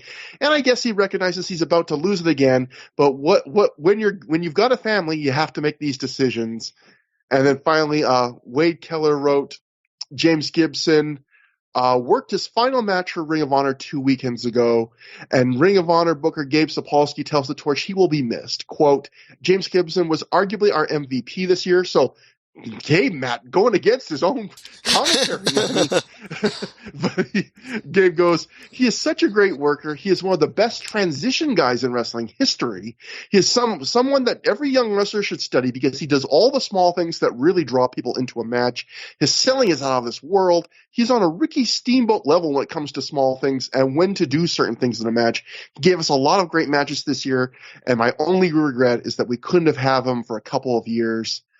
So I guess to talk about James Gibson a bit, he had a great run in Ring of Honor, and I do kind of agree with the vibe that Dave's talking about, but it is what he had to do, this idea of, it was weird so much of this Gibson farewell run, including on this night, where he's talking about how, this gave brought back my love of wrestling, I got my passion back, this is the greatest wrestling company in the world, knowing that he's going back to the company that I guess killed his passion for wrestling, because it's the place he left. But I get it, I'm not a person that blames wrestlers for that. You have to, especially once you have a wife, once you have a family, you get it to a certain age and you can't just do this for peanuts anymore. You can do that when you're 22 and don't have a family. You can't do that when you're starting to hit 30. And hey, as a single guy without a family, you need to make money even if you're just for yourself, right? So I don't begrudge anybody. I'm actually curious to ask you because I think if people go back and listen to James Gibson's run on Through the Years, I am definitely higher on his matches overall than you are. Like, I really thought a lot of his matches were super great. The Danielson match, I love this match. I thought might have even been my favorite. I really liked the Joe match for the Pure title. I really liked the 4-way from Redemption a lot more than you. So overall, like, because like I thought Gibson's run was phenomenal. Like, not every match hit, but a lot of them did. What did you think overall? I'm a little lower than Gibson than you and maybe others in this year, but I think like Gibson, I thought had a great run in Ring of Honor. The thing about Gibson would be to me is even when in matches where I didn't love the match, like as much as you, I almost always thought they were at least pretty darn good. But even in matches that I didn't think were great, I always thought James Gibson's performance almost always was really great. Like, even if the match wasn't quite on the level, I thought his personal effort level. And I feel like Gibson, he kind of became the poster boy, I would say, for the top end result when a guy gets released in WWE and goes to the indies. Because we've seen a lot of guys get released, and some guys, they retire immediately. They go, if I can't be in WWE, I don't care about wrestling anymore. I mean, we just see Nia Jax just said after WWE, she's like, I don't think I'm going to wrestle anymore. And we see other wrestlers where they maybe wrestle occasionally when it's in their area or when they get like a financial offer so big they can't say no. And we see a lot of wrestlers that they come out and they don't have a passion for wrestling after WWE. They either WWE killed it or they feel like that was the top thing, and so they look at everything else as a step below. And they're still wrestling because it's something they can make money at and they know how to do, but it's like the passion isn't there. Gibson is, I think, one of became one of the early examples of the opposite, which is a guy who came out of WWE and he had a chip on his shoulder and he was excited about the possibilities of what he could do in the ring afterwards. And it just became infectious. And I feel like so many wrestlers after this, like we'll talk about in a few minutes, like Jimmy Yang, they'll get compared to Gibson. And I feel like it would do them a disservice because very few wrestlers would come out of WWE with the kind of just the momentum that Gibson, like just the hunger he kind of tore at indie wrestling. Also, I think just Gibson is more talented than a lot of them. Like, Yeah. like when Gabe says like he does the little things on a Steamboat level, like I think probably a lot of people's first reaction is to scoff a little bit, like, come on, Ricky Steamboat. But like, I don't know. I think it might be true. Like he's so good and he never got any other opportunity to show it. And that's a shame. But like I'm really happy for him that he had that year where everyone gets to see, and to this day people respect him as one of like the great wrestlers because of this 1 year in his life where he got to actually show it. And this does have a bit of a Paul London type vibe to me where I am sad because it's like I feel like I didn't get enough of him. Like, obviously, I'm sad when any great wrestler leaves Ring of Honor, but like with Joe left or Danielson or whoever, you go, well, we got a lot from them in Ring of Honor. You know, London and Gibson are like two of the biggest examples of, man, you know, they left a lot on the table in this company. If Gibson had stayed, he probably would have had a pretty long title run. Yeah, and it's and knowing that. And knowing now with the benefit of hindsight that we've seen what happened, like knowing that they don't ever get another opportunity like this in wrestling, like when we talk, sorry, go ahead. No, I was just gonna say it makes it bittersweet. When we talk about guys like you said, like Gibson, who like left WWE and then like really for the first time got to show like, oh, actually they're really good. Like, and you couldn't have known that from WWE. Who are some other names you think of? Actually, the one name that comes to mind for me, like first and foremost, is actually Trent Beretta. As far as a guy who like in WWE didn't really get a chance to do much and then he leaves and it's like, oh, actually he's really good. Who are some other people you could think of that fit that category? That's a great one. Another one I would say would be Drew McIntyre when he went as Drew Galloway. I felt like if you watch his like Evolve stuff, I mean, I don't think he's a talent on the level of James Gibson, but he's another guy that came out and you could tell he had a chip on his shoulder. He was going to book himself to places like PWG and Evolve. And like he had this idea, I think, where he's like, I'm going to prove I can hang with these guys. And he ended up doing so well, he got his job in WWE back. And I think that's a guy. I'm trying to think, because there's got to be a ton of examples. I'm trying to think of them. I think there's not a ton of examples. Rosser. I think there's some, but I don't think there's a ton. Fred Rosser, who was in WWE, I mean, he was a guy, who I think really got good after WWE. Like he's working with New Japan's US contingent now. And, he's getting really good reviews now as someone that just kept working at it. You know, I feel like there are some wrestlers that once they leave, this is not quite what you were saying, but like there are some wrestlers like WWE push them too soon and they start getting good right when WWE's already given up on them. Like Chris Masters. That's what I was about to say. Yeah. Exactly. Like guys like that where, you know, it's almost a matter of like, are you going to keep growing? You know, like, are you just going to stick it out? Because like a guy like Chris Masters, like I was going to say, like you just said, perfect example of, I wouldn't say he had like a great indie run, but there's a guy who he was trying to develop when it was too late for him in WWE. Yep. Yeah. So James Gibson, great run. Sad to see him go. Guy also just seems, by the way, seemed to be universally beloved back. Like whenever I hear people in these like podcasts and shoot interviews talk about James Gibson, they almost to a man say like how nice a guy he was and how enthusiastic, how much of a booster he was of everybody. Like just beloved guy backstage too. Just wish he didn't have that Confederate flag hanging around with him in so many of those classic matches, but yeah. I guess what can you do? So we cut to Gary Michael Capetta backstage in what I would call the world's most echoey backstage area, where he's joined by the Ring of Honor tag champs Sal Rinauro and Tony Mamaluke. Tony says that they shocked the world and they're going to keep on shocking them. Sal says the tag division has been in disarray, but they're going to bring it back to where it belongs. He and Tony sing a little bit of We Are the Champions. I just wrote, Matt, holy shit, the audio was bad here. And I got to say something, Matt. This is 2 back-to-back segments on this DVD where the production was just fucking dreadful. There are a lot of people like that when they talk about indie wrestling, they don't like indie wrestling that looks indie. And to me, I don't mind. In fact, a lot of times I like that. I like the charm of indie wrestling. I think part of the charm is wrestling at high school gymnasiums. I like when it looks kind of janky and low rent. To me, that's part of the love of you're seeing like grassroots wrestling. That doesn't bug me. There's only 2 things in indie wrestling, kind of indie-fied things that bug me. It's when I can't, because wrestling is an audio-visual medium. It's when I can't see wrestling or when I can't hear wrestling. And the fact that Ring of Honor now has been around for over 3 years and we still have backstage segments where the lighting is so poor you can't see what is going on, and we have promo segments where the audio is so bad you can barely hear what they're saying. It's been over 3 years, and I feel like I got kind of mad watching this one because I just felt like this probably did not sell as well as Joe versus Kobashi, this DVD. Obviously it didn't. But I imagine it sold pretty well. I imagine a lot of people that bought Joe versus Kobashi, many of them probably thought, I might as well buy the other Kobashi DVD too.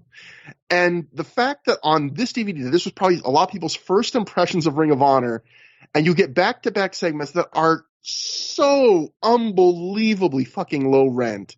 Like I would have just, if I was Ring of Honor, if I couldn't have reshot these, I would have just cut them. They're that bad. I would have just said, because I would have thought to make a first impression on fans, there's no way I'm letting them see these 2 segments. You know, I've become sort of numb to it, but you're totally right. There's really no excuse at this point for why they couldn't have better audio for promos, like why they couldn't like have more quality control of being like, all right, let's go somewhere else where it doesn't sound like this. I totally agree with you. Yeah, like I think maybe it was just the Kobashi thing and these 2 segments being back to back. But like, because otherwise, like you, I am grown a bit numb to it. But it just kind of woke me up. And it also just reminded me, it's been 3.5 years of this. And Matt, I'll just say, spoiler, next show we're gonna have another show where they didn't white balance the camera, so the one camera angle has completely different color tone than the other camera for the entire show. Like, oh boy, the fact that we're over 3 years in and we're still getting problems like that, it's just kind of insane to me. But next up we get clips of Bryan Danielson winning the Ring of Honor World title, as a Gabe voiceover tells us Bryan will defend the title against Austin Aries at the next show, entitled Enter the Dragon. Gabe says Bryan has sent open contracts all over the world and Steve Corino has answered one of them. He will face the winner of Bryan and Austin Aries for the title in Buffalo. So first couple big Bryan Danielson title defenses are lined up. Next up, we get a match that did not make the DVD. BJ Whitmer and Jimmy Jacobs defeat Lacey's Angels of Deranged and Izzy. So we'll get to a little bit more of this later. But apparently, they shot the angle in the ring where Lacey announced that Whitmer and Jimmy Jacobs were the new members of Lacey's Angels, and then had an impromptu match where if Dick Deranged and Izzy lost, they'd be kicked out of Lacey's Angels.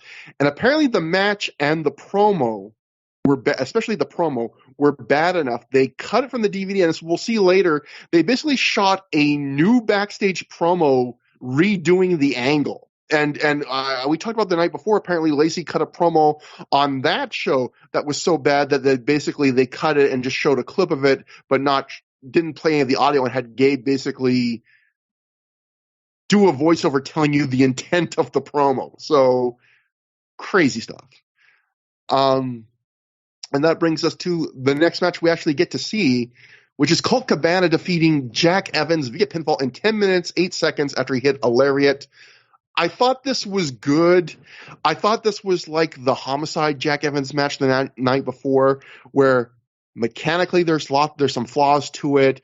It's not a match that really has much in the way of psychology, or it's a match that's just Matt, at this point, I don't think Jack Evans cannot entertain me. I think Jack Evans takes such a good beating, and his offense is so fun, and he has so much personality that even in a match like this where it's kind of devoid of anything but those elements, it doesn't have any intangibles at all, I still at least go, that was enjoyable. Like I had fun. I feel like this match was that. It entertained me. I also felt this was a match where each guy got to play a bit of a role they don't often get to play. Jack, one of the goofier characters in Ring of Honor, I felt like got to play almost a little bit of a straight man to Colt in the first couple of minutes. There's a spot where Colt, it's basically Colt's making like Jack like the Elmer Fudd to his Bugs Bunny. Like there's a spot early on where Colt and Evans mirror each other into doing the same things until it comes time for to do a double kip up. And Jack does his, but Colt can't do a kip up, so he asks Jack to actually like help him kip up, like grab my hand, and that's just suckering Jack in to like kick him in the back of the head. And it's like, again, it's Jack playing like the straight man to Colt's comedy and being like the serious guy, which was funny. And then Colt, meanwhile, he gets to be a bit of a powerhouse that he doesn't usually get to do because Jack's so light and bumps so big. Like he chucks Jack across the ring on a simple body slam. He almost like lawn darts him on it. He's able to turn a Rana, attempted to just swing Jack's whole body into the ring post.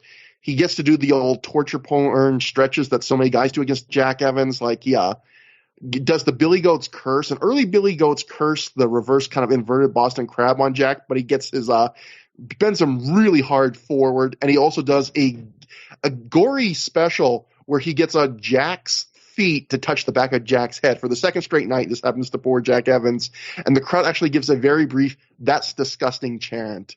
Even like just standard spots like a big boot and the lariat finish seem like crazier spots because Jack takes such big bumps for them. One flaw I did find in the match, other than the intangibles, man, I'll just wrap it up with this, is I thought the end of the match is Colt taking off the elbow pad and going, homicide, and hitting a big lariat for the finish. And I like that's, trying to acknowledge the Homicide feud. And Lenny Leonard freaks out on commentary, like, that's Homicide's move, blah, blah, blah. My one problem was Colt had started using the lariat as a finisher for a bunch of shows before the Homicide feud started. Like, he beat CM Punk with the lariat. He beat Nigel McGuinness with the lariat. So the idea of like, Colt's using Homicide's move, well, it was actually kind of had become his move too. But that's one thing I thought was a little bit weird. But overall, I had fun watching this. I agree. I had the same note as you did about the lariat call by Leonard. Like, yeah, like it was, yes, he called out Homicide, but no, the move was not because of that. Like, he did that. He was doing that move. He was winning with that move.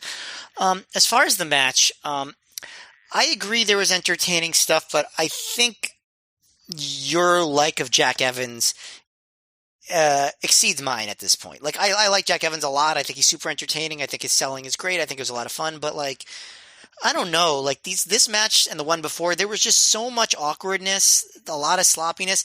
It actually got me to think like, maybe Jack Evans at this point was not up for having these singles matches. Like, he was great in these tag team matches, and by like 2007, he was having some amazing singles matches. So I'm not saying he can't do singles matches, but like, I don't know. He felt like there was a lot lacking in his game at this point. And I don't know if he was just having an off weekend. I mean, obviously you like the matches more than I did, but I don't know. There was something about it where it's just like, this guy doesn't seem totally ready for prime time in this particular role. And again, if you've listened to me, like, I love Jack Evans. I'm not trying to shit on Jack Evans. He's incredibly talented, incredibly charismatic, does some amazing stuff, but I don't know. He just didn't seem all there for these matches on this particular weekend. Like, there was just a lot of like awkwardness, like he messes up a flip over the top rope, which again, like he does some amazing stuff. I'm not saying he can't do it. Like, I don't want this to sound like I'm saying Jack Evans isn't great, because I think he is. But I just think on this particular weekend in 2005, if you show this match to somebody, they might say this guy was lacking a lot of the polish that you should have to be at a Ring of Honor level singles match. And I definitely saw him have great singles matches. Just, it was after this. It was like he had some great ones against Roderick Strong in 2007. He had some other good ones, but like at this point in 2005, he feels like a tag team or like multi-man match specialist to me at this point. And I don't think that you're being unfair at all. I think he was a very incomplete wrestler at this point. I've said this before about Jack Evans at this point in his career. Like, there are a lot of wrestlers, especially nowadays, where they're very well-rounded. Like, they're an 8 out of 10 on like every aspect of wrestling. Jack Evans is always a guy, and I think even while he would get more well-rounded, I think he was always a guy where he had like things where he was like a 9 or a 10 out of 10, and there were some aspects of wrestling where he was like a 2 out of 10 or a 1 even, like throwing good convincing strikes. He was terrible at them. And, you see in these matches certain intangibles or just ways of structuring a match, not even intangibles, just like basic things like they're missing in these matches between Homicide and Cabana. And, Homicide and Cabana are very good wrestlers. So, yeah. And, he was more suited to tags at this point just because in those matches, you could hide those flaws. Other people could bring the structure, and then you could just tag in Jack and he could bring in all his positives.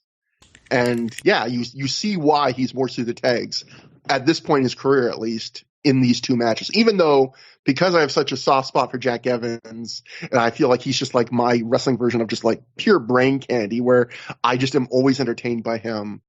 Even matches like this, I give like 3 stars to because I'm like, yeah, it's still fun. Yeah. But also, there's that fun point in this match. How can you dislike a match where late in the match, he signals he's going to go for a 6:30 splash, and he points to an imaginary watch on his wrist, and he goes, "My watch says 6:30." And like, I think some fans of the crowd are like, "Your watch is broken." Like, it's like the dumbest way to signal a move because it's almost never going to be 6:30 when Jack Evans does that. But after the match, Julius Smokes comes out, and so I guess he's not that scared about Jim Cornette because apparently he can't interfere in the main event, but he can come out just randomly for a different match. And he gets on the mic and he says that Colt Cabana looks like Joe Piscopo on steroids. And I thought that was already a dated reference even for 2005. I was like, wow. Yeah. He looks like Adam Sandler on steroids. I mean, that's the obvious comparison. Smoke says Homicide has a big match tonight in the main event, so tonight they're going to give Colt a free pass, so to speak. But in the future, they say Colt's a dead man. So I appreciate they're trying to, while keeping them separate on this show, they're still trying to keep the feud between that Colt finish and this. They're trying to let you know, like, hey, this feud's developing still. That brings us to Christopher Daniels, escorted to the ring by Allison Danger, defeating Jimmy Yang by submission in 12 minutes, 4 seconds when Yang passed out in the Koji clutch. Matt, Jimmy Yang, this is the second match we're seeing from him. He had a decent, it was a good match. It was certainly not James Gibson, Roderick Strong, but it was enjoyable enough. What'd you think about this? So in the match the night before, I thought that Yang what I noticed, he did a lot of these like spin kicks, like too many. And he seemed kind of winded, like he didn't seem like his wind was all the way there for an ROH type of match. I guess what I would say for this one is he wasn't as one note as far as his offense. He didn't do all those like spinny kicks. Like he did a lot of other stuff. And I think I liked him better in this match, actually, his performance. I don't think the match was as good because I don't think Daniels was as on point as Gibson was, but I thought Yang himself was better here. He definitely did still seem more tired than most of the guys do. in these matches. But I thought it was okay. Yang did do some cool spots. Like he did a spot where he hits a running leg lariat and goes over the top rope but skins the cat right back in. I thought that was pretty cool. He does like a few more like rest holds but he does like a flip off of Daniel's chest at one point, which I liked. He does this pretty cool spot where so Daniels does a flip off the top rope to avoid Yang running at him, but Yang immediately runs up the ropes and hits a moonsault onto Daniels for 2. Like, that was a very noticeably cool spot. Like, that's the sort of thing that will get you attention in ROH. Because he didn't really do a ton of that stuff in the first match. So, I actually thought that that Yang did a good job. But as far as the match itself, it wasn't super fast-paced. It was just very, basic, like, building type of match into a couple of big near falls. And they did protect Yang a lot because he actually passes out in the Koji clutch after fighting for a really long time. You don't see that too often in ROH at this point. So they were clearly trying to protect Yang, and I do think he comported himself better here, but I still don't think that there was I don't know, you're still comparing him to James Gibson. He's just not going to compare, unfortunately. But he does get a pretty nice round of applause after the match. It does seem like the crowd appreciated him. Whereas in the first match, I think everyone was really focused on Gibson. I thought that in this match, Yang had more chance to stand out. I don't think Daniels overshadowed him or anything. And as far as Daniels goes, he worked hard, but it wasn't like a standout performance by him. So overall, I thought it was an okay match, but I do think that Yang did a little bit better here. I thought I'm kind of with you on the quality of the match. I maybe didn't. I thought Yang to me didn't look that much better. I thought this match was just okay. I mean, it's one of those matches where, like a lot of Daniels matches, where everything is kind of competent and professionally done work, but there's just Jimmy Yang is missing something. There's a spot that kind of sums up, I feel like, Jimmy Yang in Ring of Honor, at least in these matches on the first weekend, where fairly early on, or at some point in the match, Yang goes to the outside with Daniels, and he whips Daniels into one barricade, whips him into another, and the crowd's really into this. Daniels goes to the barricade really hard. It just likes, and you can hear the crowd starting to get up for it, and they're getting more excited, and the crowd starts chanting one more time, and Yang looks to the crowd for a second, and he throws Daniels right back in the ring and just goes back to wrestling the match. And you can actually hear some people in the crowd boo him for a second. And to me, that's kind of like a microcosm of Yang, where to me, sometimes watching these matches, it felt like there was an invisible wall between him and the crowd. Like, he doesn't really, sometimes he'll acknowledge the crowd a little bit and show a little bit of charisma. For the most part, he really feels kind of, I don't know, there feels like there's this disconnect emotionally between him and everything else around him.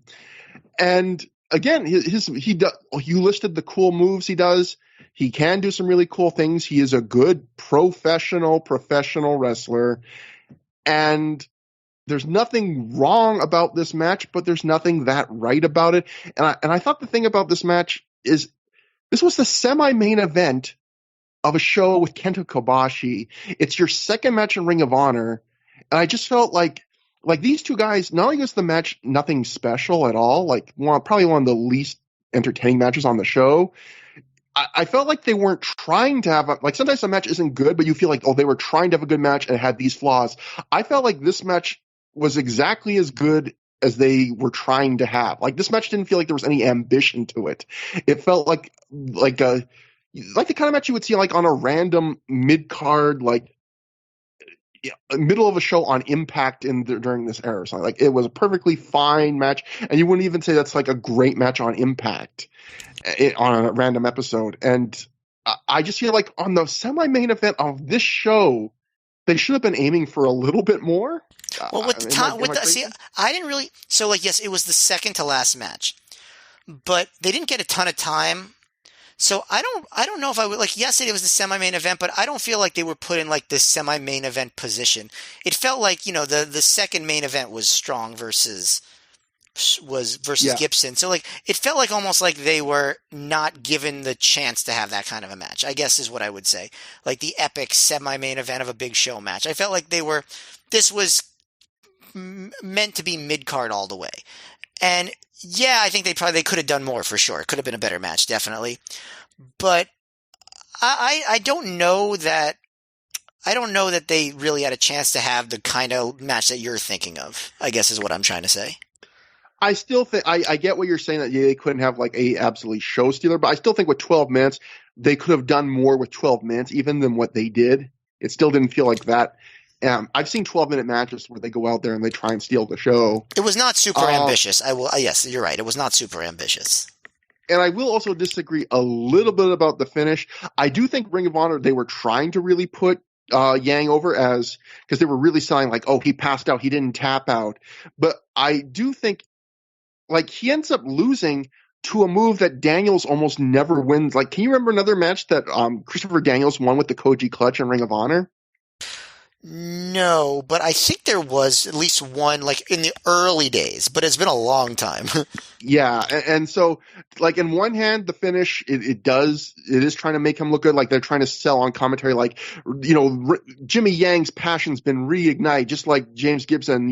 He wanted to win so bad in Ring of Honor, he wouldn't even submit. But at the same time, he lost to a move that like Daniels uses all the time and almost no one loses to. So I was kind of like mixed on that even. But we don't really see much of Yang for a while after this, right? He's only around here and there, right? And he loses a lot in Ring of Honor, like far more than usually like guys, free agents of his status would. Also during the match, a fan yells out, "Al is in danger. What makes you so dangerous?" Yes, that's right. Classic. Yes, they stopped the match in its tracks for that one. Yeah, the crowd not only laughs, like Daniels and Yang literally stop the match for a second. And Allison goes over. I don't know what she says to the fan, but like you rarely see a match get disrupted by a fan comments. I mean, it's not rare, but I would say this: it's rare in the sense of usually if the fans stop, it's because someone's like. If the match stops, it's because like a fan's heckling somebody. This wasn't really a heckle. It was just someone talking to the manager, and like Daniels and them could have ignored it, but they all stopped for a second, like, okay, what the hell's going on here? And so I thought that was cute. But the Torch wrote after the match, Jimmy Yang is one of the new additions to the Ring of Honor roster who has big shoes to fill as several strong workers such as Gibson and Brian Spanky Kendrick depart. Sapolsky is happy with what he has seen so far from him. Quote, Jimmy Yang is going to be a very valuable member of the Ring of Honor roster, Sapolsky tells PW Torch. He is going to be a lot like James Gibson was earlier this year. He will find his passion for wrestling again in the Ring of Honor ring and produce some great matches. He already had 2 great matches last weekend against Gibson and Daniels, and that is just the start. And this is what I was going back to earlier. Like, I don't think Yang's run in Ring of Honor, the way he performed, would have been a success no matter what you did. But man, oh man, is that doing him a disservice. They keep comparing him to James Gibson, which I know is a natural comparison because they came up together in WCW. But like, you're comparing this guy with the guy who just had this great run, who had like clearly had an insane amount of passion, and saying like they're trying to do the exact same push with Yang, like, oh, he's rediscovering his passion. But by comparing it to Gibson, you just go, well, man, he's nowhere close to Gibson in terms of passion. Like, yes, totally. And also, I just checked. So Yang has 1 match at the next show that we were going to review, and then he doesn't appear again until late January in ROH. So he has a run where he's really not wrestling much at all in ROH. I think he only actually, according to Cage Match, he has 1, 2, 3, 4, 5, 6 matches total in the rest of the year 2005. So, if anywhere I'm talking about, not just in ROH. So he really his ROH run doesn't really start until like January, February of 2006, I should say. Yeah. Huh. So It'll be interesting to revisit those matches because I think a lot of people would say that he probably already peaked with the Gibson match. But I mean, he does have some interesting opponents coming up. But it'll be interesting to see how on rewatch if there's any hidden gems or if the run really is as I remember it. But the feud that he has is with Jimmy Rave. Like that's like the one feud that he gets in ROH. Next up, we cut to Lacey sitting backstage. This is the promo I talked about earlier. She is sitting backstage at a table with Izzy and Deranged for what she calls a very important meeting. She says they're in the boardroom of Lacey's Angels, which made me literally start laughing out loud when I watched what a crappy brick wall they have in this office building. Looks like almost like an armory or something. Yeah, unless the boardroom of Lacey's Angels has brick walls, horrible lighting, and audible buzzing, probably from a nearby soda machine that is just off camera. Like, I don't think this is a boardroom. Lacey then talks about the pimply-faced nerds watching this at home, saying they'd walk over their mother's graves to give her one kiss. Lacey says the closest they'll ever get to her is their fantasies in a piece of tissue paper. Lacey then calls Izzy and Deranged wordless and says they can't get the job done for her, so they're fired. Lacey then introduces the new Lacey's Angels, and BJ Whitmer and Jimmy Jacobs immediately attack them from behind. They lay out Izzy and Deranged. Lacey says she's going to make BJ and Jacobs, she's going to take them to the next level and make them the international superstars they can be. Jimmy says, we're going to Canada, baby. So that's what he thinks is international. Lacey then critiques BJ's clothes and says he needs to start dressing better. So this really did feel just like musical chairs because they replaced BJ and Jimmy as tag champs with another thrown together odd couple tag team in Sal and Tony Mamaluke. And now they're replacing Lacey's Angels with BJ and Jimmy, but it's the exact same like gimmick. It's just, I'm going to take you guys to the top. You need to start dressing better, that kind of thing. Yeah, so like this is clearly like a makeshift, like half-ass thrown together thing. But I will say there's something about it that I liked. And I think there's two reasons. It reminded me of like a really bad like film that like a bunch of like high school sophomores make for their first ever thing they do for like a film club or something, where they're like, yeah, have a okay, we're going to sit at a table and we're going to be a boardroom, like just like where they just like really have no idea how to make anything seem like realistic. But it also like in some weird way reminded me of like really old WWF where they would have like angle shot outside the ring, like sitting at a table, like where like we'll do a contract signing or something, like with Hogan and the Ultimate Warrior or Hogan and Andre the Giant or something like that, where they're just sitting in an office at a table. I just like, there was something charming. You don't see enough backstage angles these days where people are sitting at a table. And it just warmed my heart. Matt, you're always chanting, we want tables at shows, but for a completely different reason than everybody else. That's right. I want them backstage. I want people sitting at them, hands folded across them. That's what I want. You're like, look at the grain of this wood. Immaculate. So that leaves us with the main event, the unforgettable part of Unforgettable, probably. Homicide and Kenta Kobashi defeated Low-Ki and Samoa Joe in 27 minutes, 36 seconds when Kobashi pinned Low-Ki after a burning lariat. So, story of this match, first we'll go to the Observer. On October 2nd in Philadelphia, it'll be Kobashi and Homicide versus Joe and Low-Ki. The idea of Kobashi versus Low-Ki, an original plan, was nixed because of the size difference making it hard to work a match, in the sense they can work together, but Noah, Kobashi's a legend, and Low-Ki is just a junior heavyweight undercard guy, so how much can he give him? In a tag, they can work it better with the idea of a heavyweight and a junior heavyweight on each team. Even though New York has the better match and Philly is the bigger building, their hands were tied because Low-Ki is booked in England on October 1st. Gabe Sapolsky's attitude on Kobashi was to give people the best possible singles and tag match and not worry about fitting it into the storyline, since Low-Ki and Homicide are usually a team and Joe usually feuds with them. And then Ring of Honor actually wrote, this is the part of Ring of Honor, well, one of the many parts of this era I love. We've talked about this before, how Gabe would try and go the extra mile to justify things that a lot of promotions wouldn't. So Gabe actually wrote this, or had someone write this, probably Gabe, on the Ring of Honor website just to justify this dream match. He wrote, August 24th. A lot of fans are wondering why Low-Ki and Samoa Joe are teaming to face Ki's normal partner of Homicide and Kenta Kobashi. We are now going to take you through the process right here in the Ring of Honor Wrestling.com newswire and give you the inside scoop. Ring of Honor officials were faced with the once-in-a-lifetime opportunity to book a legend like Kenta Kobashi. The goal was to put Kobashi in the best possible matches that were true to Ring of Honor's roots. Samoa Joe was the obvious and most popular choice to face Kobashi. Ring of Honor officials were quick to suggest this match to Noah and WLW officials. All parties immediately agreed to this dream match for October 1st in New York City. Ring of Honor officials then looked for another heavyweight that could wrestle Kobashi in Philadelphia on October 2nd. However, none were available that could fill the role except for Samoa Joe.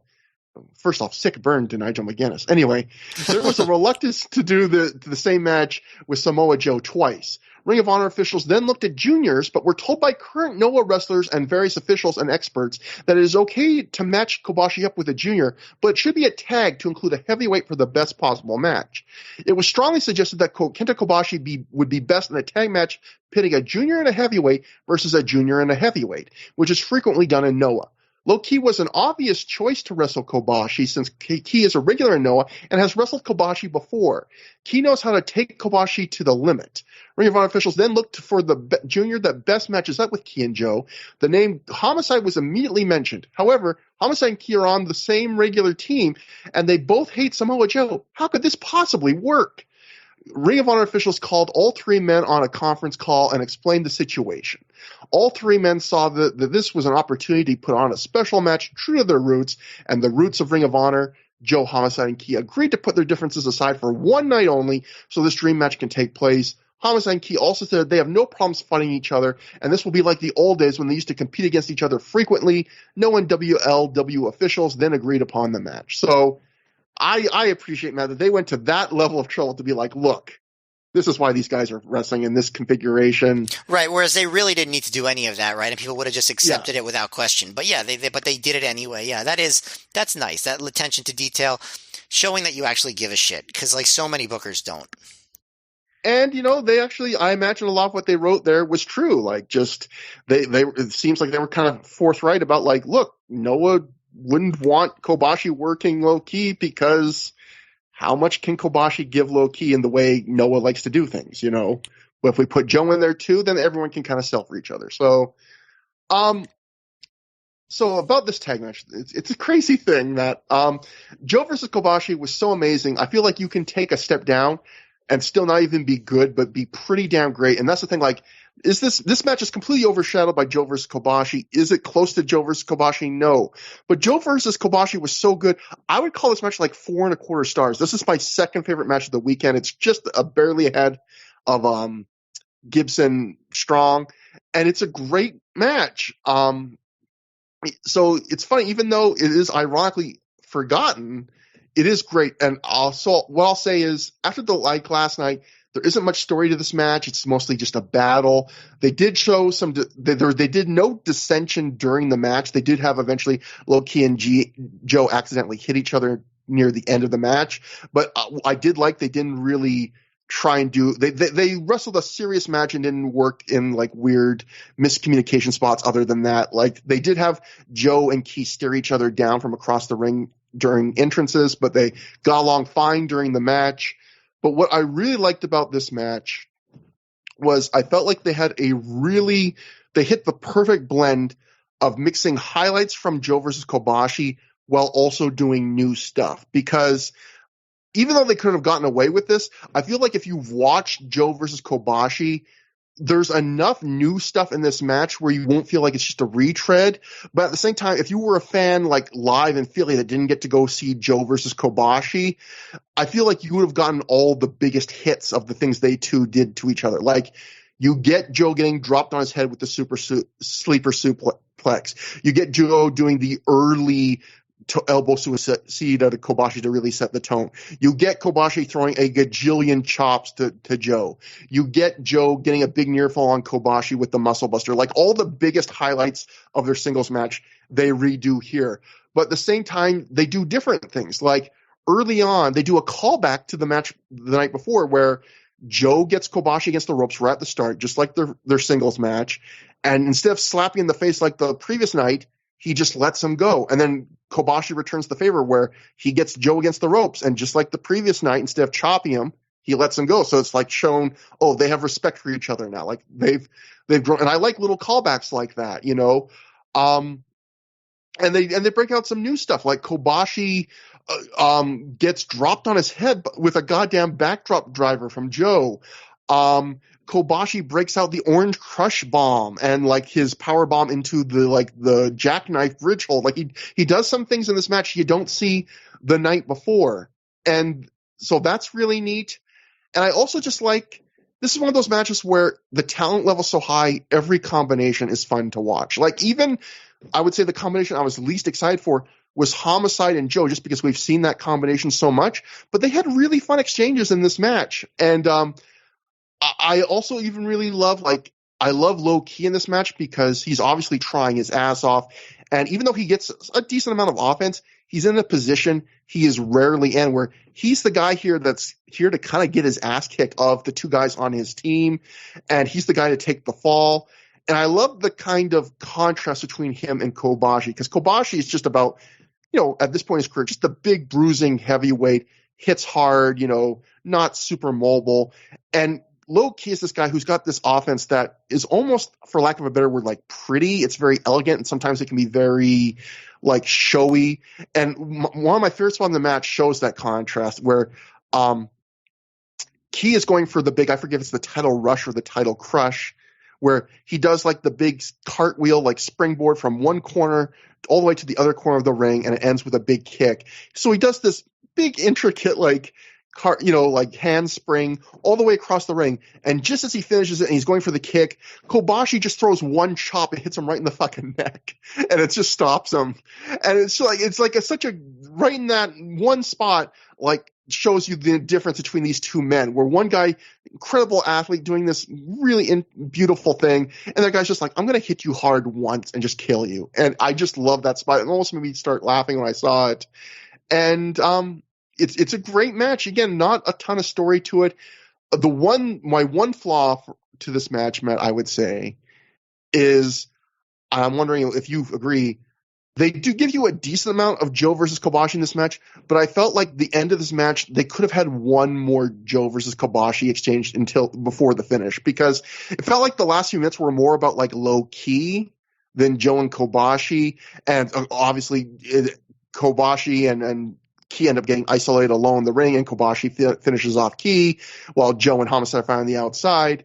But I felt like the way they paced the match, I wanted one last emphatic Joe versus Kobashi exchange in the final minutes, and we don't really get that. But overall, great match, great tag match, really fun.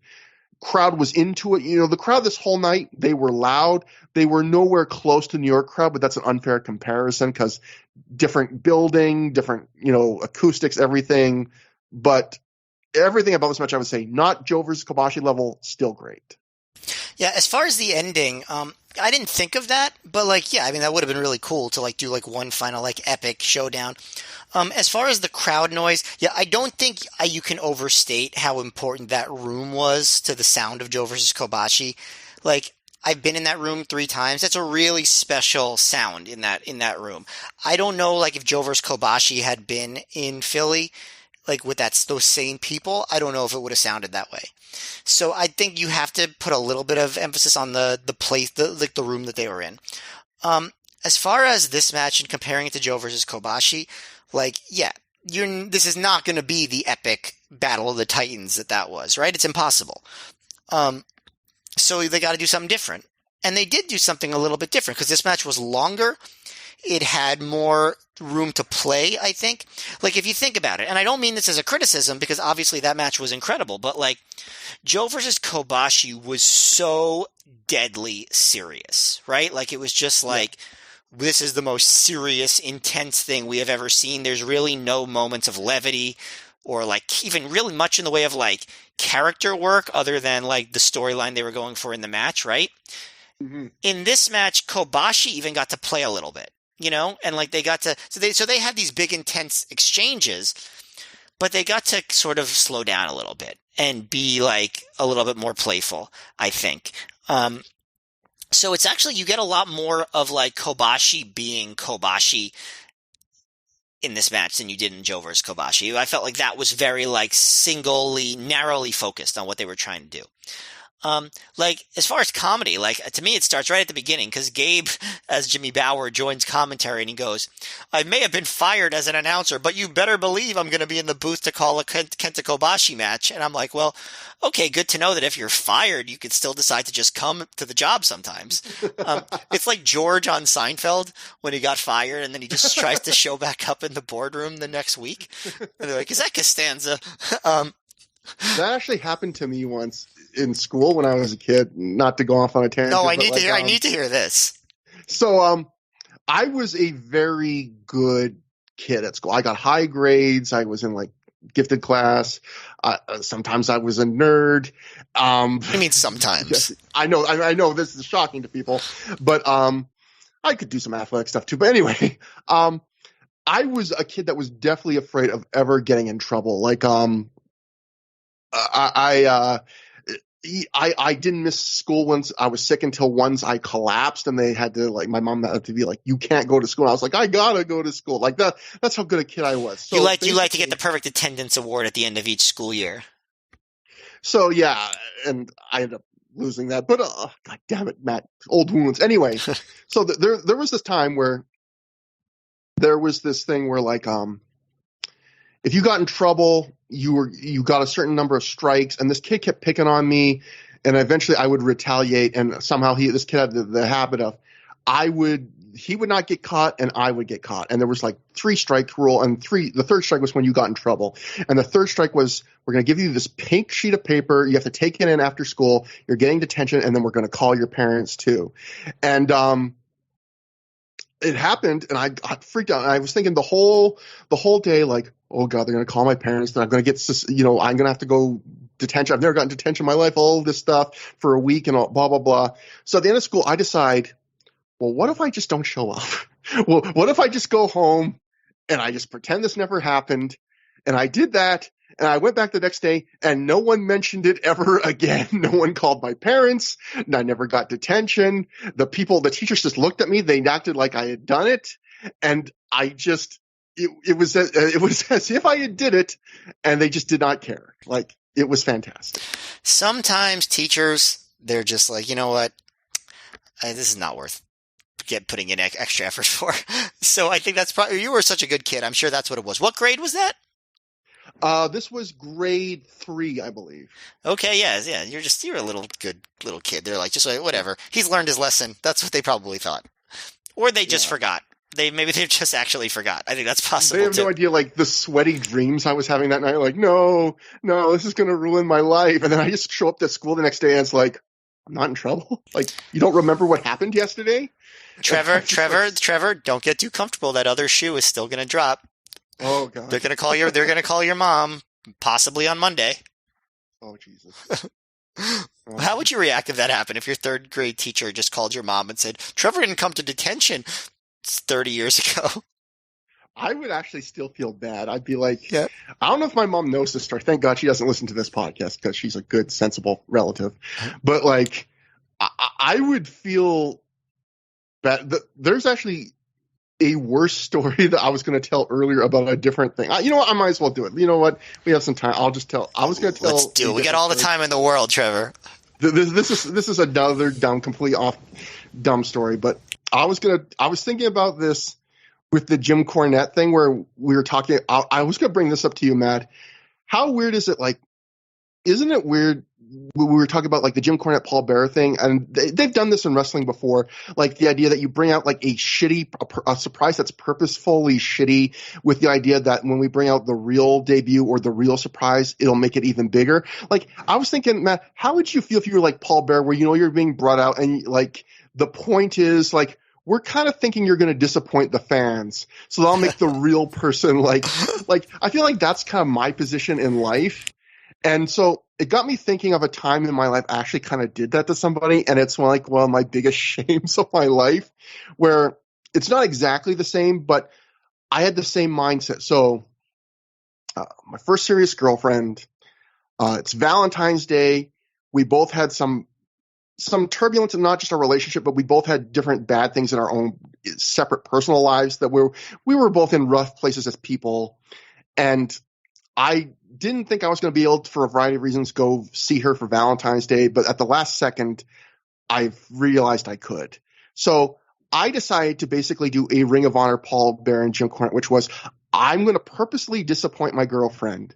And that's going to make the surprise even better. So I'm going to do the movie thing where I'm going to call her up and I'm going to go, honey, I can't make it to Valentine's Day. I'm so sorry. I wish I could. And then while I'm on the phone, I'm going to like buy candy or, while I'm calling her back and forth or whatever. And then on one of the calls when I'm saying we can't do it, I'm going to knock on her door. And she's going to be there waiting for me, and she's going to open the door and go, sorry, honey, I'm going to, I have to answer the door, and I'm going to be on the phone, just like in the movies with like the, and she's going to be so happy. So, Matt, I'm so embarrassed saying this. I start saying this, right? I start doing the thing where I'm like, I'm sorry, I can't do it, honey, like, blah, blah, blah. And she just starts crying. And she just starts going, this is the worst thing, like of all the things. And she starts going through like all the horrible things that have happened to us. And I start going, oh no, what have I done?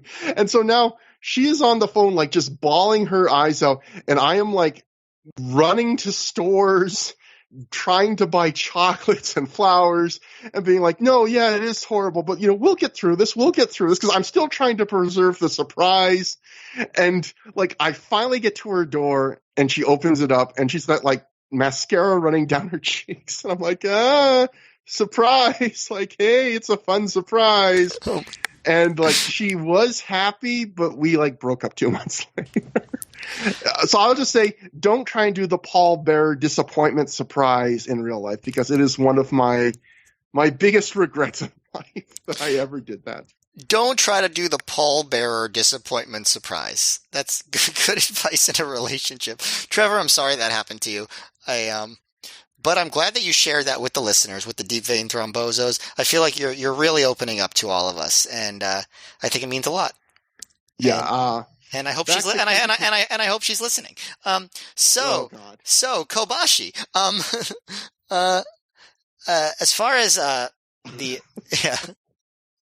No, as far as sorry. No, I loved it. I loved it, and I'm I love that you're sharing. Not that I love that you broke up 2 months later. That's and you know what? I still think that it was a good idea, Trevor. Okay, no, maybe not.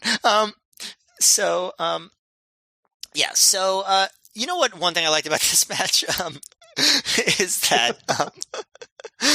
I have ruined this part. No, you made it so much better.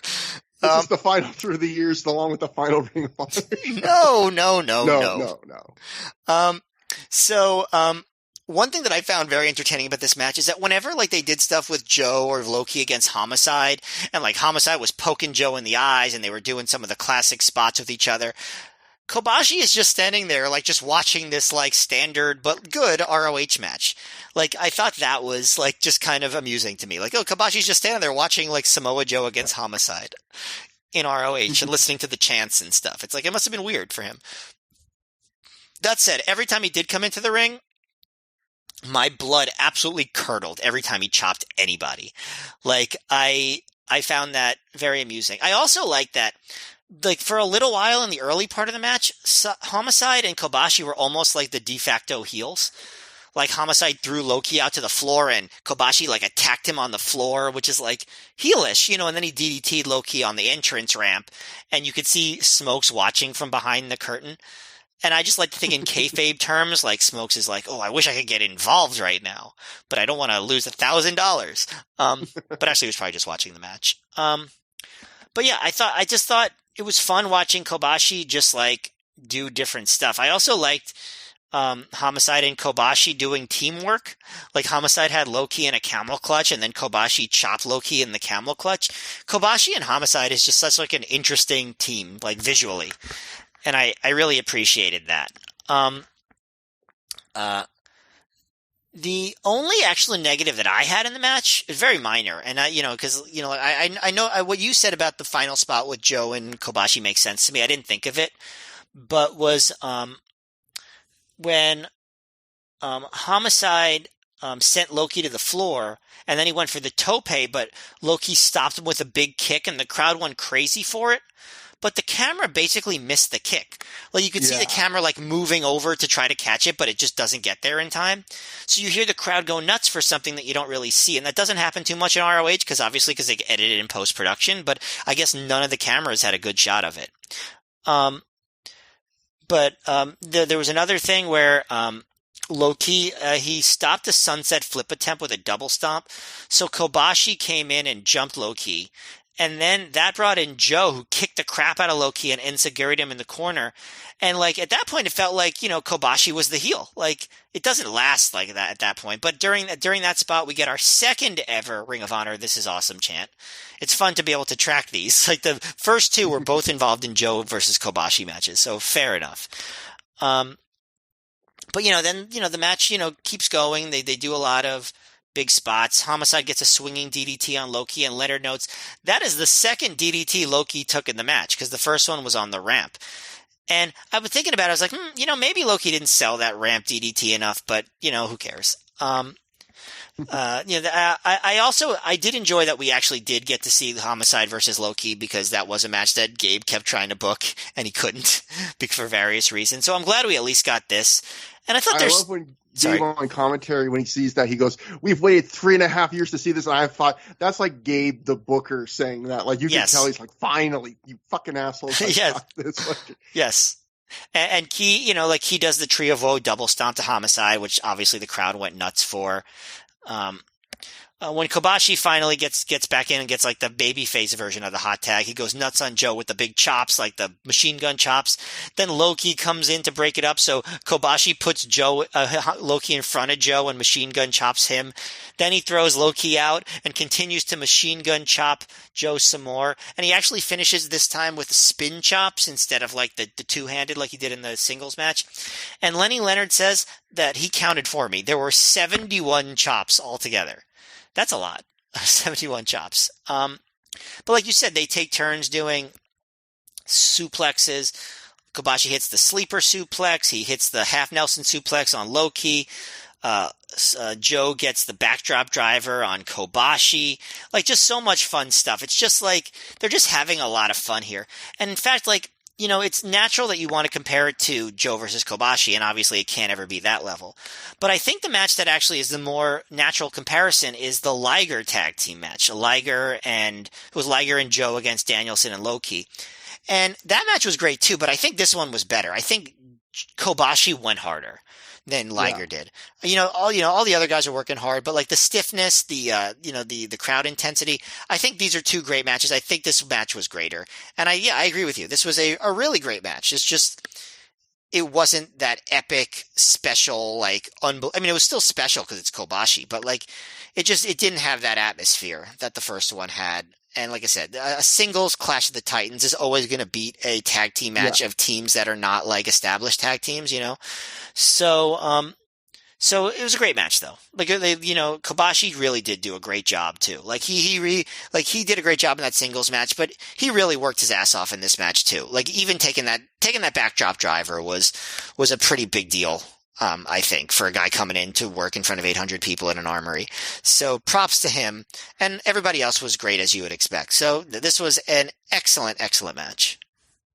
I think you kind of alluded to this, but when you were talking about before, like this match being maybe a bit more like playful and fun, like did it seem like just Kobashi in general was a little bit more loose here? Because I almost feel like it was like the first night, Joe versus Kobashi, when he comes out, you can see he's kind of shocked by the reaction. I feel like this night he kind of now knows, like, hey, you guys like me, like, and he takes his time. Shit, aren't you? And he takes his time on the entrance, milks it a little bit more. So, like, yeah, totally. Like, yeah, he was much looser, and the match was looser, and it was good in that way. You don't want the same thing twice, and this was, I think, exactly what it needed to be. And also, I'm really sorry about what happened with you and your girlfriend on Valentine's Day. God. Look, she's probably doing way better now. Don't worry. She doesn't have a podcast.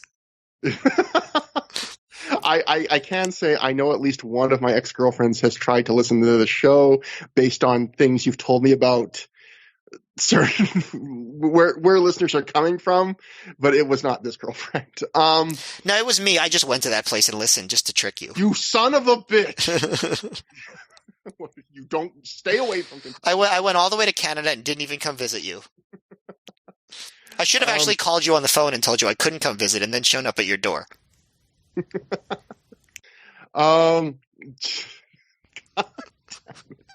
But yeah, there were some cool spots in this match, like Joe and Key double team kicking Kobashi in the corner. It just felt cool to see like Joe and Key working together for once. Like that was kind of a cool moment. It's a long time Ring of Honor viewer.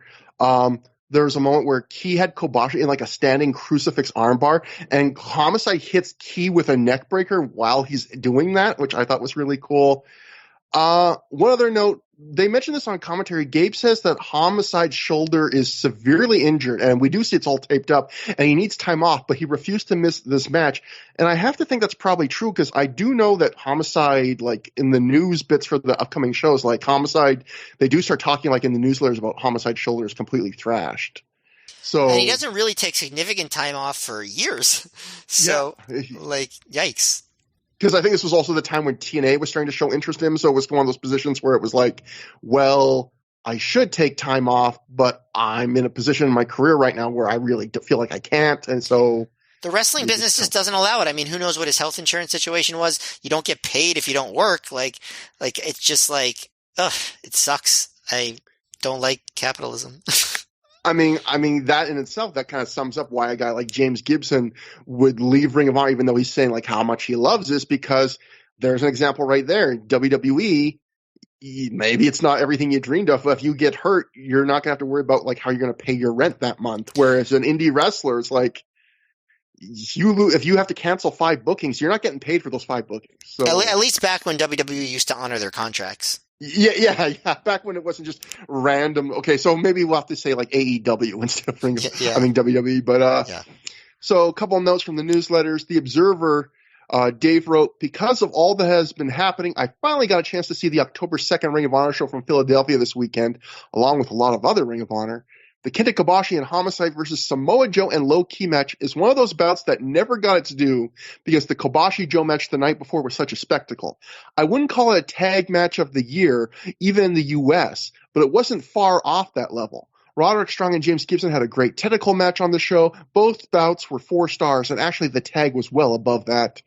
PW Torch wrote, regarding the 2 matches Kenta Kobashi wrestled for Ring of Honor 2 weekends ago, Ring of Honor booker Gabe Sapolsky tells the PW Torch he was pleased, quote, they were classic Kenta Kobashi matches. It was one of the highlights of my career to be able to see main event quality Kenta Kobashi matches in a Ring of Honor ring. It was just unbelievable and something that can never be duplicated. He says Kobashi was happy with his Ring of Honor experience. He had a great time in Ring of Honor and was an extremely nice guy.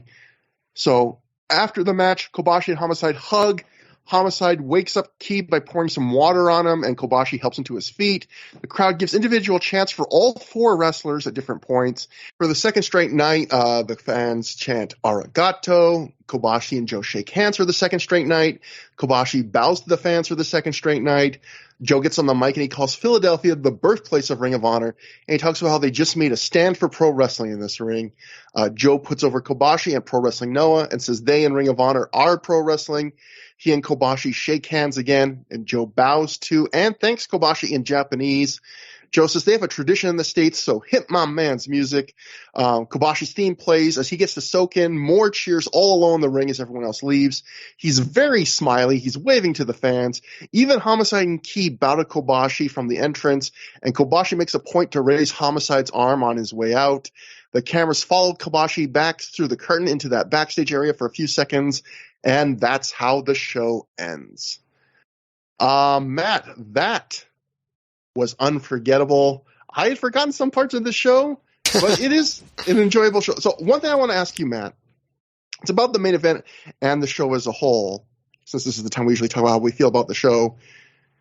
Do you feel like I enjoyed the show? And in some ways you could argue parts of it are better in the sense like both shows have great Kobashi main events. I would say Strong Gibson is clearly better than anything else on the undercard of the first night or the rest of this night. So in that sense, Unforgettable has that advantage. But I would still say the first night is better just because the atmosphere is so special for the whole night. I felt like there was more energy even in some of the matches on that night. But the thing I want to ask you is, do you think if we watched this show first and this tag match first even, would we have liked it even more? Like just having to follow Joe versus Kobashi, the show and the match, does that, in a way, does that make it an unfair comparison almost? I mean, it happened second in real life. Yeah. So I don't think it's an unfair comparison. No, I mean, some nights are just special. And Joe versus Kobashi was a special night. And it bled throughout the entire night, you know. This show had, you know, that main event was still special because it was Kobashi. Gibson's last night was special, but the rest of the show, you know, didn't feel that special. I think I even liked a lot of the undercard matches less than you did. The only real undercard match that I really felt strongly positively about, besides Gibson versus Strong, was the four-way I liked. And that was pretty short. So I thought that the undercard was a lot weaker. Other than those two matches, this was a really strong two-match show. Like, they were two really excellent matches, which to me makes this a very easy recommended show. But up and down, it was not as entertaining, and the vibe was not as good. I don't think that it's saying like, oh, just it's not fair because we watched the better show first. Like, yeah, of course, if you watch a better show first, the less good show would always look weaker. But I still think on the strength of the two good matches, this was still a good show. Yeah, I mean, two great matches. Like, it is worth watching the show just for those two matches alone. Because first off, that's about a third of the show right there between those two matches. Right, they're each about half an hour. Yeah, but also they're great, and I think that having two of those on one show, I think that makes it an easy recommend. And so that is the show. So plugs.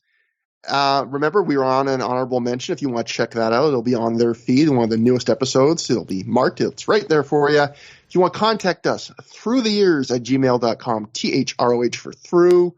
On Twitter, @Trevor Dame and @MayorMGF. We have a thread on the ProWrestlingOnly.com plugs forum.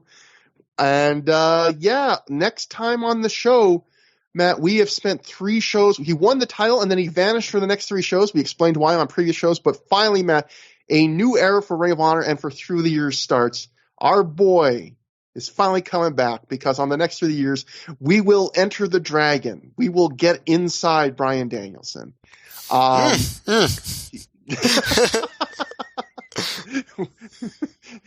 He will take on Austin Aries for the Ring of Honor World title. He will begin his title run.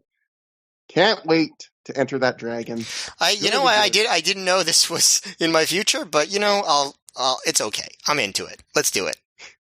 We're gonna do one of those things actually where we like shrink down into like a tiny capsule form, and Brian swallows us, and we just do the podcast from like Osmosis Jones.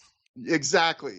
That's what you meant. It wasn't sexual at all. It was we're going to just like enter him as little miniature creatures to explore the different like digestive system and immune system. Well, actually, it is sexual too because it's going to be a suppository. Oh. Anyway, what a show this has been. Way too much stuff. Unforgettable, Trevor.